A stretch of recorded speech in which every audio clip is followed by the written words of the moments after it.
News ಸಂಗಮಕ್ಕೆ ಸ್ವಾಗತ. ಮೊದಲಿಗೆ headlines.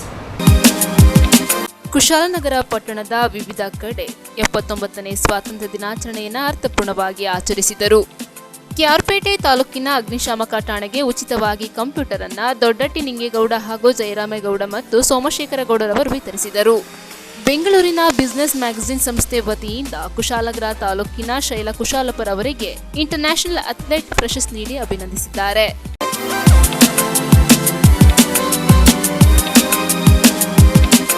ನಾಡಿನ ಸಮಸ್ತ ಜನತೆಗೆ 79ನೇ ಸ್ವಾತಂತ್ರ್ಯ ದಿನಾಚರಣೆಯ ಶುಭಾಶಯಗಳು. ಶುಭ ಕೋರುವವರು ಹೋಲಿಬೆತ್ತಲ್ ಆಂಗ್ಲ ಮಾಧ್ಯಮ ಶಾಲೆ ಆಡಳಿತ ಮಂಡಳಿ ಹಾಗೂ ಶಿಕ್ಷಕ ವೃಂದ, ಬೈಲುಕೊಪ್ಪ. ಕುಶಾಲನಗರ ತಾಲೂಕು ರಾಷ್ಟ್ರೀಯ ಹಬ್ಬಗಳ ಆಚರಣಾ ಸಮಿತಿ ವತಿಯಿಂದ 79ನೇ ಸ್ವಾತಂತ್ರ್ಯ ದಿನಾಚರಣೆಯ ಧ್ವಜಾರೋಹಣವನ್ನು ತಹಶೀಲ್ದಾರ್ ಕಿರಣ್ ಜಿ ಗೌರೇರವರು ನೆರವೇರಿಸಿದರು. ಕುಶಾಲನಗರ ಪಟ್ಟಣದ ಜಿಎಂಪಿ ಶಾಲಾ ಮೈದಾನದಲ್ಲಿ ಕುಶಾಲನಗರ ತಾಲೂಕು ರಾಷ್ಟ್ರೀಯ ಹಬ್ಬಗಳ ಆಚರಣಾ ಸಮಿತಿ ವತಿಯಿಂದ 79ನೇ ಸ್ವಾತಂತ್ರ್ಯ ದಿನಾಚರಣೆಯನ್ನು ಆಚರಿಸಲಾಯಿತು. ರಾಷ್ಟ್ರೀಯ ಹಬ್ಬಗಳ ಆಚರಣಾ ಸಮಿತಿ ಅಧ್ಯಕ್ಷರಾದ ತಹಶೀಲ್ದಾರ್ ಕಿರಣ್ ಜಿ ಗೌರೇರವರು ಧ್ವಜಾರೋಹಣ ನೆರವೇರಿಸಿದರು. ಕುಶಾಲನಗರದ ವಿವಿಧ ಶಾಲಾ ಕಾಲೇಜು, ಪೊಲೀಸ್ ಇಲಾಖೆ, ಎನ್ಸಿಸಿ ಘಟಕಗಳಿಂದ ಆಕರ್ಷಕ ಪಥಸಂಚಲನ ನಡೆಯಿತು. ಪಥಸಂಚಲನ ತಂಡಗಳಿಂದ ಗಣ್ಯರು ಗೌರವ ವಂದನೆ ಸ್ವೀಕರಿಸಿದರು. ದಿನದ ಮಹತ್ವ ಕುರಿತು ತಹಶೀಲ್ದಾರ್ ಕಿರಣ್ ಜಿ ಗೌರಯ್ಯ ಸಂದೇಶವನ್ನ ಸಾರಿದರು. ನಿವೃತ್ತ ಪ್ರಾಂಶುಪಾಲರಾದ ಡಾಕ್ಟರ್ ಡಿ ದೇವರಾಜ್ ರವರು ಮುಖ್ಯ ಭಾಷಣ ಮಾಡಿದರು. ಇದೇ ಸಂದರ್ಭ ವಿವಿಧ ಕ್ಷೇತ್ರಗಳಲ್ಲಿ ಸಾಧನೆ ಮಾಡಿದ ಗಣ್ಯರನ್ನ ವೇದಿಕೆಯಲ್ಲಿದ್ದ ಗಣ್ಯರು ಸನ್ಮಾನಿಸಿ ಅಭಿನಂದಿಸಿದರು. ಇದೇ ಸಂದರ್ಭ ಕುಶಾಲನಗರ ಪುರಸಭೆ ಅಧ್ಯಕ್ಷರಾದ ಜಯಲಕ್ಷ್ಮಿ ಚಂದ್ರು, ಉಪಾಧ್ಯಕ್ಷರಾದ ಪುಟ್ಟಲಕ್ಷ್ಮಿ, ಸದಸ್ಯರಾದ ಸುರಯ್ಯ ಬಾನು, ಮುಖ್ಯಾಧಿಕಾರಿ ಗಿರೀಶ್, ತಾಲೂಕು ಗ್ಯಾರಂಟಿ ಯೋಜನೆಗಳ ಅನುಷ್ಠಾನ ಸಮಿತಿ ಅಧ್ಯಕ್ಷರಾದ ವಿಪಿ ಶಶಿಧರ್, ಡಿವೈಎಸ್ಪಿ ಚಂದ್ರಶೇಖರ್ ಅತಿಥಿಗಳಾಗಿ ಪಾಲ್ಗೊಂಡಿದ್ದರು. ವಿವಿಧ ಶಾಲಾ ತಂಡಗಳ ಮಕ್ಕಳಿಂದ ನಡೆದ ಸಾಂಸ್ಕೃತಿಕ ಕಾರ್ಯಕ್ರಮ ಎಲ್ಲರ ಗಮನ ಸೆಳೆಯಿತು. ಪುಷ್ಪನಮನ ಕಾರ್ಯಕ್ರಮವನ್ನ ನಮ್ಮ ಮುಖ್ಯ ಅತಿಥಿಗಳು ತಹಸೀಲ್ದಾರರು, ಡಿಎಸ್ಪಿ ಸರ್ ಅವರು ಹಾಗೂ ನಮ್ಮ ಈ ಕಾರ್ಯಕ್ರಮದ ಮುಖ್ಯ ಅತಿಥಿಗಳ ಸಮ್ಮುಖದಲ್ಲಿ ಈಗ ನಡೀತಾ ಇದೆ.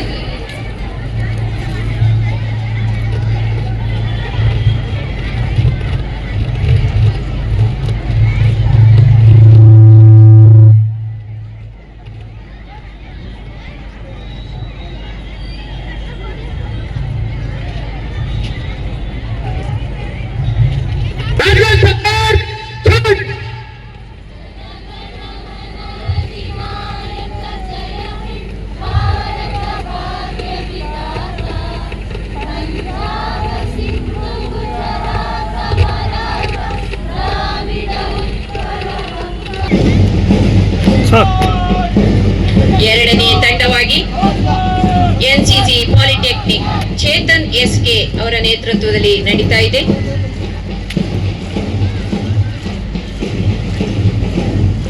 ಮೂರನೇ ತಂಡ ಎನ್ಸಿಸಿ ಜ್ಞಾನಗಂಗಾ ವಸತಿ ಶಾಲೆ ಕುಶಾಲನಗರ ವಿಕಾಸ್ ಎಸ್ ನೇತೃತ್ವದಲ್ಲಿ ಮುನ್ನಡೀತಾ ಇದೆ.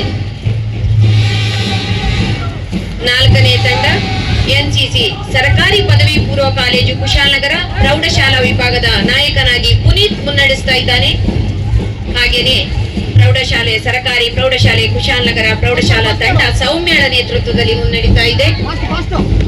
ಮುಂದಿನ ತಂಡ ಗೈಡ್ಸ್ ತಂಡ ಫಾತಿಮಾ ಹೈಸ್ಕೂಲ್ ಕುಶಾಲನಗರ ದೀಪ್ತಿ ಸಿಕೆ ಅವರ ನಾಯಕತ್ವದಲ್ಲಿ ಮುನ್ನಡೀತಾ ಇದೆ. ಮುಂದೆ ಕೀರ್ತನ ಪಿ ನಾಯಕತ್ವದಲ್ಲಿ ಬಾಲಕಿಯರ ಸರ್ಕಾರಿ ಪ್ರೌಢಶಾಲೆ ಕುಶಾಲನಗರ ಮುನ್ನಡೀತಾ ಇದೆ. ಹಾಗೆ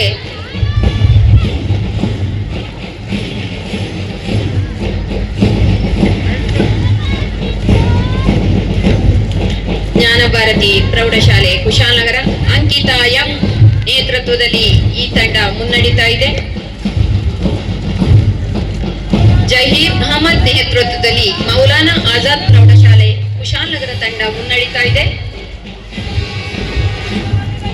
ಸಂತೋಷ್ ಎಂ ನೇತೃತ್ವದಲ್ಲಿ ಮೂಕಾಂಬಿಕಾ ಪ್ರೌಢಶಾಲೆ ಕುಶಾಲನಗರ ತಂಡ ಮುನ್ನುಗ್ತಾ ಇದೆ. ಆಂಜೆಲೋ ನೇತೃತ್ವದಲ್ಲಿ ಫಾತಿಮಾ ಕಾನ್ವೆಂಟ್ ಕುಶಾಲನಗರದವರು ಶಿಸ್ತುಬದ್ಧವಾಗಿ ಹೆಜ್ಜೆಯನ್ನು ಹಾಕುತ್ತಿದ್ದಾರೆ. ಈಗ ಕಾಲೇಜು ವಿಭಾಗ 12ನೇ ತಂಡವಾಗಿ ಫಾತಿಮಾ ಕಾನ್ವೆಂಟ್ ಪಿಯು ಕಾಲೇಜಿನ ತೋಷಿಕಾ ಅವರ ನಾಯಕತ್ವದಲ್ಲಿ ಮುನ್ನಡೆಯುತ್ತಿದೆ. 13ನೇ ತಂಡ ಮೂಕಾಂಬಿಕಾ ಪಿಯು ಕಾಲೇಜಿನ ನಾಯಕ ಚೇತನ್ ರವರ ನಾಯಕತ್ವದಲ್ಲಿ ಮುನ್ನಡೆಯುತ್ತಿದೆ.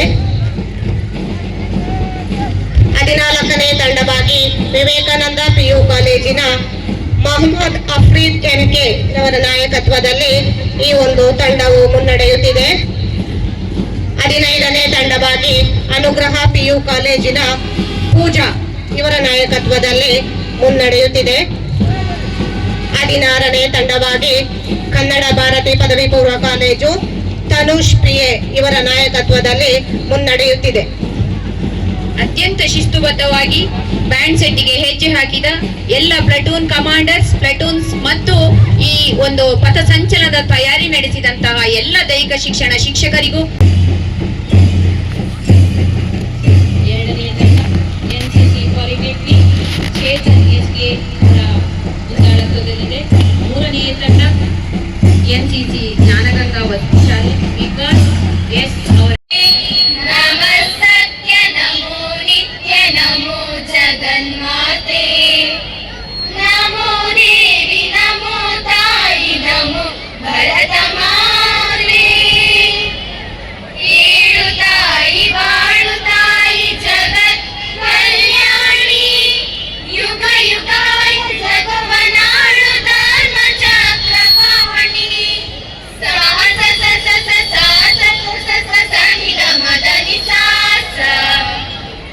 ಹಿಂದೂಸ್ತಾನವು ಎಂದು ಮರೆಯದ ಭಾರತ ರತ್ನವು ನೀನಾಗು.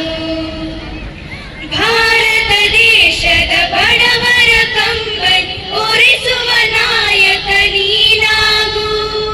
ಭಾರತ ದೇಶದ ಬಡವರ ಕಂಬನಿ ಒರೆಸುವ ನಾಯಕ ನೀನಾಗು. ಭಾರತೀಯರ ವಿಶ್ವ ಪ್ರೇಮವ ಬೆಳೆಸುವ ಜ್ಞಾನಿ ನೀನಾಗು. ಭಾರತೀಯರ ಭವ್ಯ ಭವಿಷ್ಯ ಬೆಳೆಸುವ ವಿಜ್ಞಾನಿ ನೀನಾಗು. ಬೆಳಗುವ ವಿಜ್ಞಾನಿ ನೀನಾಗು. ದೇಶ ನನ್ನದು, ದೇಶ ದೇಶ ದೇಶ ದೇಶ ದೇಶ ನನ್ನದು. ಸಿಂಧು ಕಣಿವೆ ಕೈಲಾಸ ನೀರು ನನ್ನದು. ಸಿಂಧು ಕಣಿವೆ ಕೈಲಾಸ ನೀರು ನನ್ನದು. ದೇಶ ದೇಶ ದೇಶ ದೇಶ ದೇಶ ನನ್ನದು. ದೇಶ ದೇಶ ದೇಶ ದೇಶ ದೇಶ ನನ್ನದು.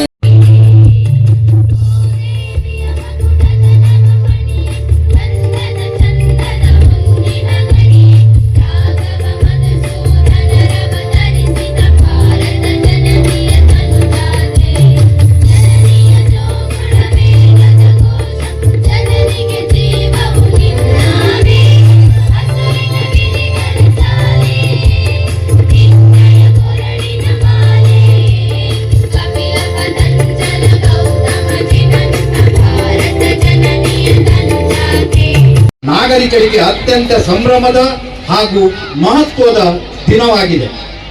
ಭಾರತದ ಮಹಾನ್ ಸ್ವಾತಂತ್ರ್ಯ ಹೋರಾಟಗಾರರು ಹಲವು ವರ್ಷಗಳ ಕಾಲ ಕಠಿಣ ಹಾಗೂ ವ್ಯವಸ್ಥಿತವಾದ ಹೆಚ್ಚಿನ ಹೋರಾಟದ ನಂತರ ನಮಗೆ ಬ್ರಿಟಿಷ್ ಆಡಳಿತದಿಂದ ಸ್ವಾತಂತ್ರ್ಯ ದೊರಕಿತು. 1957ರಿಂದ 1947ರವರೆಗೆ ಹಲವು ದಶಕಗಳ ಕಾಲ 16 ಹಂತಗಳಲ್ಲಿ ವಿವಿಧ ಆಯಾಮಗಳ ಮೂಲಕ ನಮ್ಮ ಹಿರಿಯರು ದಿಟ್ಟತನದಿಂದ ಹೋರಾಡಿರುವುದನ್ನು ಈ ಸಂದರ್ಭದಲ್ಲಿ ನೆನಪಿಸಿಕೊಳ್ಳಬೇಕು. ಮಹಾತ್ಮ ಗಾಂಧಿ, ಸುಭಾಷ್ ಚಂದ್ರ ಬೋಸ್, ಬಾಲ್ ಗಂಗಾಧರ್ ತಿಲಕ್, ಚಂದ್ರಶೇಖರ ಆಜಾದ್, ಭಗತ್ ಸಿಂಗ್, ಸರ್ದಾರ್ ವಲ್ಲಭಾಯ್ ಪಟೇಲ್, ಬಿಪಿನ್ ಚಂದ್ರಪಾಲ್ ಮುಂತಾದ ಮಹಾನಾಯಕರ ಹೋರಾಟದ ಫಲವಾಗಿ ಅಂತಿಮವಾಗಿ 1947 ಆಗಸ್ಟ್ 15ರಂದು ಸ್ವಾತಂತ್ರ್ಯವನ್ನು ಪಡೆದಿದ್ದೇವೆ. ನಮ್ಮ ಭಾರತ ಇಂದು ವಿಶ್ವದಲ್ಲಿ ಅತಿ ವೇಗವಾಗಿ ಬೆಳೆಯುತ್ತಿರುವ ದೇಶಗಳಲ್ಲಿ ಮುಂಚೂಣಿಯಲ್ಲಿ ಸ್ಥಾನದಲ್ಲಿದೆ. ಇಲ್ಲಿ ವಿವಿಧ ಜಾತಿ, ಧರ್ಮ, ಸಂಸ್ಕೃತಿ ಮತ್ತು ನಂಬಿಕೆಗಳನ್ನು ಹೊಂದಿರುವ ಜನರಿದ್ದರೂ ಸಹ ಎಲ್ಲರೂ ಒಟ್ಟಾಗಿ ವಾಸಿಸುವ ವಿವಿಧತೆಯಲ್ಲಿ ಏಕತೆಯನ್ನು ಕಾಣುವ ಭವ್ಯ ಪರಂಪರೆಯುಳ್ಳ ದೇಶವಾಗಿದೆ. ಭಾರತವು ವಿಶ್ವದ ಅತಿ ದೊಡ್ಡದಾದ ಪ್ರಜಾಪ್ರಭುತ್ವ ದೇಶ ಎಂಬುದು ನಮಗೆಲ್ಲ ತಿಳಿದಿರುವ ವಿಷಯವಾಗಿದೆ ಮತ್ತು ದೇಶದಾದ್ಯಂತ ರಾಷ್ಟ್ರೀಯತೆ, ದೇಶಭಕ್ತಿಯ ಭಾವನೆಯನ್ನು ಹೊತ್ತಿಸುವಲ್ಲಿ ಭಾರತದ ಪ್ರಜೆಗಳಾದ ನಮಗೆ ಸ್ವಾತಂತ್ರ್ಯ ದಿನಾಚರಣೆ ಮಹತ್ವದ ದಿನವಾಗಿದೆ. ಸ್ವಾತಂತ್ರ್ಯ ನಂತರ ಭಾರತದಲ್ಲಿ ಹಲವಾರು ಅಡೆತಡೆಗಳನ್ನು ಎದುರಿಸಿ ಸಮಸ್ಯೆಗಳ ಸರಮಾಲೆ ಇದ್ದದ್ದು ಸರಿಯಷ್ಟೇ. ಆದರೆ ನಂತರದ ಸಂವಿಧಾನದ ಆಶಯಗಳನ್ನು ಅನುಗುಣವಾಗಿ ಅನೇಕ ಮಹತ್ವದ ಸಾಧನೆಗಳೊಂದಿಗೆ ವಿಶ್ವದ ಮುಂಚೂಣಿ ರಾಷ್ಟ್ರಗಳೊಂದಿಗೆ ಗುರುತಿಸಿಕೊಂಡಿರುವುದು ಹಾಗೂ ಎಲ್ಲ ಕ್ಷೇತ್ರಗಳಲ್ಲಿ ಮಹತ್ವದ ದಾಪುಗಾಲನ್ನಿಟ್ಟು ಮುನ್ನಡೆಯುತ್ತಿರುವುದು ಭಾರತೀಯರೆಲ್ಲರಾದ ನಮಗೆ ಹೆಮ್ಮೆಯ ಸಂಗತಿಯಾಗಿದೆ. ನಮ್ಮ ರಾಷ್ಟ್ರವು ಕೃಷಿ, ಕೈಗಾರಿಕೆ, ವಿಜ್ಞಾನ, ಕಲೆ, ಮಾಹಿತಿ ತಂತ್ರಜ್ಞಾನ, ಚಂದ್ರಯಾನ, ಮಂಗಲಯಾನ, ಇದೇ ರೀತಿಯ ರಕ್ಷಣಾ ಶಸ್ತ್ರಗಳ ತಯಾರಿಕೆ, ಆರ್ಥಿಕ ಸಬಲೀಕರಣ, ಮಹಿಳಾ ಮತ್ತು ಮಕ್ಕಳ ಹಿಂದುಳಿದ ವರ್ಗಗಳ ಸಬಲೀಕರಣವನ್ನು ಸಾಧಿಸುವ ಮೂಲಕ ವೇಗವಾಗಿ ಪ್ರಗತಿ ಸಾಧಿಸಿ ವಿಶ್ವದಲ್ಲಿ ಅಗ್ರ ರಾಷ್ಟ್ರಗಳ ಪಟ್ಟಿಯಲ್ಲಿ ಇರುವುದು ಭಾರತೀಯರಾದ ನಾವೆಲ್ಲರೂ ಹೆಮ್ಮೆ ಪಡುವ ವಿಚಾರವಾಗಿದೆ. ಬಾಬಾ ಸಾಹೇಬ್ ಅಂಬೇಡ್ಕರ್ ಅವರ ಸಂವಿಧಾನವು ನಮ್ಮ ಮಾರ್ಗದರ್ಶಿ ದಾಖಲೆಯಾಗಿದ್ದು, ನಮ್ಮಲ್ಲಿ ಪ್ರತಿಯೊಬ್ಬ ನಾಗರಿಕರು ನಮ್ಮ ರಾಷ್ಟ್ರದಲ್ಲಿ ಸಮಾನ ಅವಕಾಶ, ಸಮಾನ ಹಕ್ಕುಗಳು ಹಾಗೂ ಕರ್ತವ್ಯಗಳನ್ನು ಹೊಂದಿರುತ್ತಾರೆ. ಈ ಎಲ್ಲ ಅಂಶಗಳ ಪ್ರತಿಫಲವಾಗಿ ಇಂದು ಭಾರತವು ವಿಶ್ವ ವೇದಿಕೆಯಲ್ಲಿ ತನ್ನದೇ ಉನ್ನತ ಸ್ಥಾನವನ್ನು ಪಡೆಯುವಲ್ಲಿ ಯಶಸ್ವಿಯಾಗಿದೆ. ಅಂತಿಮವಾಗಿ ನಮ್ಮ ಹಿರಿಯರು ಹಾಗೂ ಮಹಾನ್ ಹೋರಾಟಗಾರರು ದೇಶಾದ್ಯಂತ ಕಾಶ್ಮೀರದಿಂದ ಕನ್ಯಾಕುಮಾರಿವರೆಗೆ ಎಲ್ಲ ಭಾಗಗಳಲ್ಲಿ, ಎಲ್ಲ ಸ್ಥಳಗಳ ಮಜಲುಗಳಲ್ಲಿ ವಿಜೃಂಭಣೆಯಿಂದ ಆಚರಿಸತಕ್ಕಂಥ ರಾಷ್ಟ್ರೀಯ ಹಬ್ಬ ಇದು. ಪ್ರತಿಯ ಮನೆಗಳಲ್ಲೂ, ಹಳ್ಳಿಗಳಲ್ಲೂ, ರಾಷ್ಟ್ರದ ಎಲ್ಲ ಭಾಗದಲ್ಲೂ ಕೂಡ, ವಿದೇಶದಲ್ಲೂ ಕೂಡ ನಮ್ಮ ಜನರು ಸಂಭ್ರಮಿಸ್ತಾ ಇರತಕ್ಕಂಥ ಒಂದು ಸಂತೋಷದ ದಿನ. ಇದು ರಜಾ ದಿನವಲ್ಲ, ಇದು ಹೆಮ್ಮೆಯಿಂದ ನಮಗೆ ಸ್ವಾತಂತ್ರ್ಯವನ್ನು ನೀಡಿರ್ತಕ್ಕಂಥ ಮಹಾನ್ ಗಣ್ಯರಿಗೆ ನಾವು ನಮನವನ್ನ ಸಲ್ಲಿಸಿ ಅವರ ಹೆಸರುಗಳನ್ನು ಕೊಂಡಾಡ್ತಕ್ಕಂಥ ಈ ಸಂದರ್ಭ. ಭಾರತ ಮಹಾನ್, ಮೇರ ಭಾರತ್ ಮಹಾನ್ ಅಂತ ಹೇಳೋದಕ್ಕೆ ನಮ್ಮ ದೇಶ ಇವತ್ತು ಸಜ್ಜಾಗಿ ನಿಂತಿದೆ. ನಮ್ಮ ದೇಶಕ್ಕೆ ಸ್ವಾತಂತ್ರ್ಯ ಸುಮ್ಮನೆ ಬರಲಿಲ್ಲ. 1857 ಸ್ವಾತಂತ್ರ್ಯ ಸಂಗ್ರಾಮದ ಪ್ರಾರಂಭ ಅಂತ ಅಂದ್ಕೊಂಡ್ರೆ ಹೆಚ್ಚು ಕಡಿಮೆ 47ರವರೆಗೆ 90 ವರ್ಷಗಳು ನಮ್ಮ ಹಿರಿಯರು ಪರಿಶ್ರಮ ಪಡಬೇಕಾಯ್ತು. ಅನೇಕರು ಮನೆಗಳು ಕಳ್ಕೊಂಡ್ರು, ಸಂಸಾರ ಕಳ್ಕೊಂಡ್ರು, ಪ್ರಾಣ ಕಳ್ಕೊಂಡ್ರು, ಸೆರೆವಾಸದಲ್ಲಿದ್ರು. ಈ ಒಂದು ವಿರಾಟವಾಗಿರ್ತಕ್ಕಂಥ ಸಂಘರ್ಷಕ್ಕೆ ಮಹಿಳೆಯರು, ವಿದ್ಯಾರ್ಥಿಗಳು, ವಯಸ್ಕರು, ಎಲ್ಲ ಸ್ತರದ ಜನಗಳು ಪಾಲ್ಗೊಂಡು ತಮ್ಮ ಎಲ್ಲವನ್ನು ಅರ್ಪಿಸಿ ನಮಗೆ ಸ್ವಾತಂತ್ರ್ಯವನ್ನು ತಂದುಕೊಟ್ಟಿದ್ದಾರೆ. ಇಂಥ ಈ ಸ್ವಾತಂತ್ರ್ಯವನ್ನು ತಂದುಕೊಡ್ತಕ್ಕಂಥ ಸಂದರ್ಭದಲ್ಲಿ ನಾವು ಮೊದಲನೇದಾಗಿ ಮುಂಚೂಣಿಯಲ್ಲಿ ನಮ್ಮ ಮಹಾತ್ಮರಾಗಿರ್ತಕ್ಕಂಥ ಗಾಂಧೀಜಿಯವರನ್ನ ನಾವಿಲ್ಲಿ ನೆನೆಸಬೇಕಾಗ್ತದೆ. ಗಾಂಧೀಜಿಯವರು ಇದರ ನೇತೃತ್ವ ವಹಿಸದೇ ಇದ್ದರೆ ನಮಗೆ ಸ್ವಾತಂತ್ರ್ಯ ಅಸಾಧ್ಯವಾಗಿರ್ತಕ್ಕಂಥ ಕೆಲಸ ಆಗ್ತಾ ಇತ್ತು. ನಂತರ ಸುಭಾಷ್ ಚಂದ್ರ ಬೋಸರು ಇಂಡಿಯನ್ ನ್ಯಾಷನಲ್ ಆರ್ಮಿಯನ್ನು ಕಟ್ಟಿದರು, ಅವರು ಹೋರಾಟ ಮಾಡಿದರು. ಭಗತ್ ಸಿಂಗ್, ಸರ್ದಾರ್ ವಲ್ಲಭಾಯ್ ಪಟೇಲ್, ರಾಣಿ ಲಕ್ಷ್ಮೀಬಾಯಿ, ಜವಾಹರ್ಲಾಲ್ ನೆಹರು, ಬಾಲಗಂಗಾಧರ್ ತಿಲಕ್, ಬಾಬಾ ಸಾಹೇಬ್ ಅಂಬೇಡ್ಕರ್ ಅವರು, ಚಂದ್ರಶೇಖರ್ ಆಜಾದ್, ಲಾಲಾ ಲಜಪತ್ ರಾಯ್, ಮಂಗಳ್ ಪಾಂಡೆ, ಸರೋಜಿನಿ ನಾಯ್ಡು, ಆನಿ ಬೆಸೆಂಟ್, ಖಾನ್ ಅಬ್ದುಲ್ ಗಫರ್ ಖಾನ್, ತಾತ್ಯಾ ಟೋಪಿ, ರಾಜೇಂದ್ರ ಪ್ರಸಾದ್, ಲಾಲ್ ಬಹದ್ದೂರ್ ಶಾಸ್ತ್ರಿ ಹಾಗೂ ಬಾಬು ಜಗಜೀವನ್ ರಾಮ್, ಇವರನ್ನು ನಾವು ಈ ಸಂದರ್ಭದಲ್ಲಿ ಪ್ರಮುಖರನ್ನ ಸ್ಮರಿಸಲೇಬೇಕಾಗ್ತದೆ. ಹೇಗೆಂತಂದ್ರೆ 1857ರಲ್ಲಿ ಪ್ರಾರಂಭವಾಗಿರ್ತಕ್ಕಂಥ ಈ ಸಮರ, ಸಂಘರ್ಷ, ಸ್ವರಾಜ್ಯ, ಪೂರ್ಣ ಸ್ವರಾಜ್ಯವನ್ನು ಹೇಳಲಿಕ್ಕೆ ಹೆಚ್ಚು ಕಡಿಮೆ 80 ವರ್ಷಗಳು ನಮಗೆ ತಗೊಳ್ತು. 1930ರಲ್ಲಿ ಲಾಹೋರ್ ಸಮ್ಮೇಳನದಲ್ಲಿ ಪೂರ್ಣ ಸ್ವರಾಜ್ಯವನ್ನು ನಾವು ಘೋಷಣೆ ಮಾಡ್ತೇವೆ. ಅದಾದ ನಂತರ ನಮ್ಮ ಎಲ್ಲ ಹಿರಿಯರು ಭಾರತ ಬಿಟ್ಟು ತೊಲಗಿರಿ, ಫಿಟ್ ಇಂಡಿಯಾ ಮೂವ್ಮೆಂಟ್ ಅನ್ನ 1942ರಲ್ಲಿ ಹಮ್ಮಿಕೊಳ್ತಾರೆ. ಸ್ನೇಹಿತರೆ, ಈ ಒಂದು ಕ್ರಾಂತಿ ವಿಶ್ವದಲ್ಲೇ ಬಹಳ ಸಣ್ಣ ಕ್ರಾಂತಿ. 42ರಲ್ಲಿ ಪ್ರಾರಂಭಗೊಂಡ ಈ ಕ್ರಾಂತಿಯನ್ನು ಬ್ರಿಟಿಷರು 9 ದಿನಗಳಲ್ಲಿ ಅದನ್ನು ಹತ್ತಿಕ್ತಾರೆ. ನಿಮ್ಗೆ ಆಶ್ಚರ್ಯ ಆಗ್ಬೋದು, ಫಿಟ್ ಇಂಡಿಯಾ ಈ ವರ್ಡ್ ಅನ್ನು ಯಾರು ಕಾಯಿನ್ ಮಾಡಿದ್ರು, ಈ ಲೋಗೋವನ್ನು ಯಾರು ಕ್ರಿಯೇಟ್ ಮಾಡಿದ್ರು ಅಂತಂದ್ರೆ ಅನೇಕರಿಗೆ ಗೊತ್ತಿಲ್ಲ. ಮಹಾತ್ಮ ಗಾಂಧಿ ಅನೇಕ ಶಬ್ದಗಳನ್ನ ನೋಡಿ ಕೊನೆಗೆ ಈ ಫಿಟ್ ಇಂಡಿಯಾ ಅಂತ ಹೇಳ್ತಕ್ಕಂಥ ವರ್ಡ್ ಅನ್ನು ಅವರು ಬಳಸ್ತಾರೆ. ಪ್ರಾರಂಭದಲ್ಲಿ ಅದು ಗೆಟ್ ಔಟ್ ಅಂತ ಹೇಳ್ತಕ್ಕಂಥ ಒಂದು ವರ್ಡ್ ಇತ್ತು, ಆಮೇಲೆ ಬೇರೆ ಬೇರೆ ವರ್ಡ್ಗಳು, ರಿಟ್ರೀಟ್ ಅಂತ ಹೇಳ್ತಕ್ಕಂಥ ವರ್ಡ್ ಇತ್ತು. ಆದರೆ ನಮ್ಮ ಈ ದೇಶದಲ್ಲಿ ಯೂಸುಫ್ ಮೆಹರಾಲಿ ಅಂತ ಹೇಳ್ತಕ್ಕಂಥವರು ಈ ಕ್ವಿಟ್ ಇಂಡಿಯಾ ಅಂತ ಹೇಳ್ತಕ್ಕಂಥ ವರ್ಡನ್ನ ಗಾಂಧೀಜಿಯವರಿಗೆ ಸಜೆಸ್ಟ್ ಮಾಡ್ತಾರೆ. ಯೂಸುಫ್ ಮೆಹರಾಲಿ ನಂತರ ಅವರು ಬಾಂಬೆಯ ಮೇಯರ್ ಆಗಿ ನಿವೃತ್ತಿ ಹೊಂದ್ತಾರೆ. ಇದು ನಾವು ಯಾಕೆ ನೆನೆಸ್ಕೊಳ್ಬೇಕು ಅಂತಂದ್ರೆ ಇವರೆಲ್ಲರೂ ಕೂಡ ನಮಗೆ ಸ್ವಾತಂತ್ರ್ಯ ತಂದುಕೊಡ್ಲಿಕ್ಕೆ ಬಹಳವಾಗಿ ಶ್ರಮಿಸಿದ್ದಾರೆ. 1942 ನಂತರ ನಮ್ಮ ದೇಶ ಸ್ವರಾಜ್ಯದ ಕನಸನ್ನು ಬಿಟ್ಟುಬಿಡ್ತು. ಯಾಕೆಂತಂದ್ರೆ ನಿಮಗೆ ಗೊತ್ತಿದೆ, ಈ ಅಖಂಡವಾದ ಭಾರತ ಒಮ್ಮೆಲೆ ಒಗ್ಗಟ್ಟಾಗೋದು ಕಷ್ಟ. ಈ ದಿನ ನಮ್ಮಲ್ಲಿ ಮೊಬೈಲ್ ಇದೆ, ಅನೇಕ ಮಾಧ್ಯಮಗಳಿವೆ, ನಾವು ಸಂಘಟಿತರಾಗ್ತೀವಿ ಬೇಗ. ಅವಾಗ ಬೃಹದಾಕಾರವಾಗಿ ಬೆಳೆದಿರ್ತಕ್ಕಂಥ, ಬಡತನದಿಂದ ಕೂಡಿರ್ತಕ್ಕಂಥ, ರಸ್ತೆಗಳಿಲ್ಲದ, ಮಾಧ್ಯಮಗಳಿರ್ತಕ್ಕಂಥ ಈ ಭಾರತವನ್ನ ಒಗ್ಗೂಡಿಸ್ಲಿಕ್ಕೆ ಹೆಚ್ಚು ಕಮ್ಮಿ 80 ವರ್ಷಗಳು ಬೇಕಾಯಿತು ಈ ದೇಶಕ್ಕೆ. 80 ವರ್ಷದ ಫಲವಾಗಿ 1942ರಲ್ಲಿ ಭಾರತ ಬಿಟ್ಟು ತೊಲಗಿರಿ ಅಂತ ಹೇಳ್ತಕ್ಕಂಥ ಈ ಸ್ಲೋಗನ್ನೊಂದಿಗೆ ಪ್ರಾರಂಭವಾಗಿ 9 ದಿನದಲ್ಲಿ ಬ್ರಿಟಿಷರು ಇದನ್ನು ಹತ್ತಿಕ್ತಾರೆ. ಇದು ಬಹಳ ದಾರುಣವಾಗಿರ್ತಕ್ಕಂಥ ದುರಂತ. ಇಲ್ಲಿಗೆ ನಮ್ಮ ಹಿರಿಯರೆಲ್ಲರೂ ಕೂಡ ಸ್ವಾತಂತ್ರ್ಯದ ಕನಸನ್ನ ಮರೆತು ಬಿಡ್ತಾರೆ. ಆದರೆ ಇದ್ದಕ್ಕಿದ್ದಂತೆ ಅಂದಿನ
तिरंगा नहीं झुकने देंगे,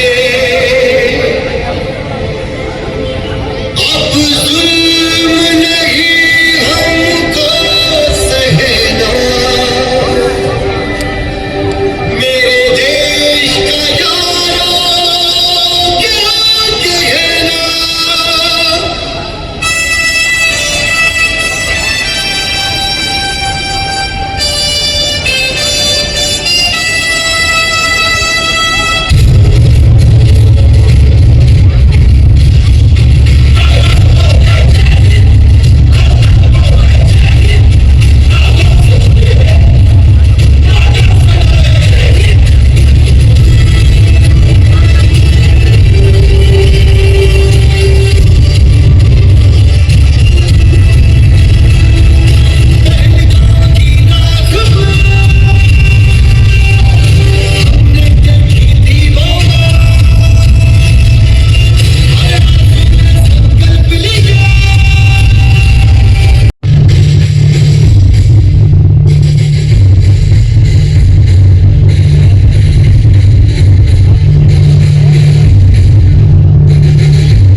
ಸಂಗಮಕ್ಕಾಗಿ doctor H M Raghukoti, Kushalnagar.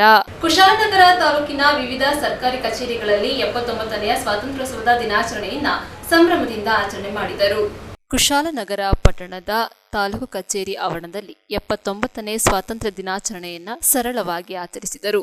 ಕಾರ್ಯಕ್ರಮದ ಧ್ವಜಾರೋಹಣವನ್ನ ತಹಶೀಲ್ದಾರ್ ಕಿರಣ್ ಜಿ ಗೌರೆರವರು ನೆರವೇರಿಸಿದರು. ಇದೇ ಸಂದರ್ಭ ಅಧಿಕಾರಿಗಳು, ಸಿಬ್ಬಂದಿ ವರ್ಗ ಉಪಸ್ಥಿತರಿದ್ದರು. ಹಾಗೆಯೇ ಪೊಲೀಸ್ ಉಪ ಅಧೀಕ್ಷಕರಾದ ಹಾಗೂ ವೃತ್ತ ನಿರೀಕ್ಷಕರ ಕಚೇರಿ ಆವರಣದಲ್ಲಿ 79ನೇ ಸ್ವಾತಂತ್ರ್ಯ ದಿನಾಚರಣೆಯನ್ನ ಸಕಲ ಸರ್ಕಾರಿ ಗೌರವದೊಂದಿಗೆ ಧ್ವಜಾರೋಹಣ ಮಾಡುವ ಮೂಲಕ ಆಚರಿಸಲಾಯಿತು.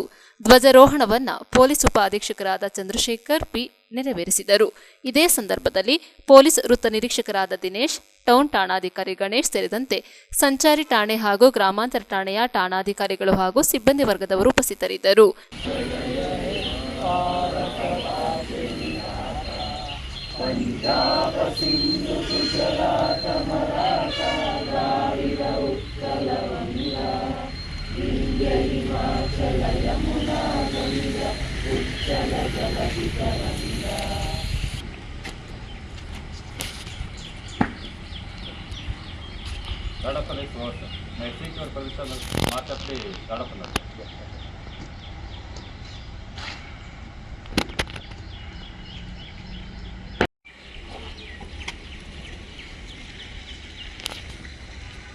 God, national salute, present, out.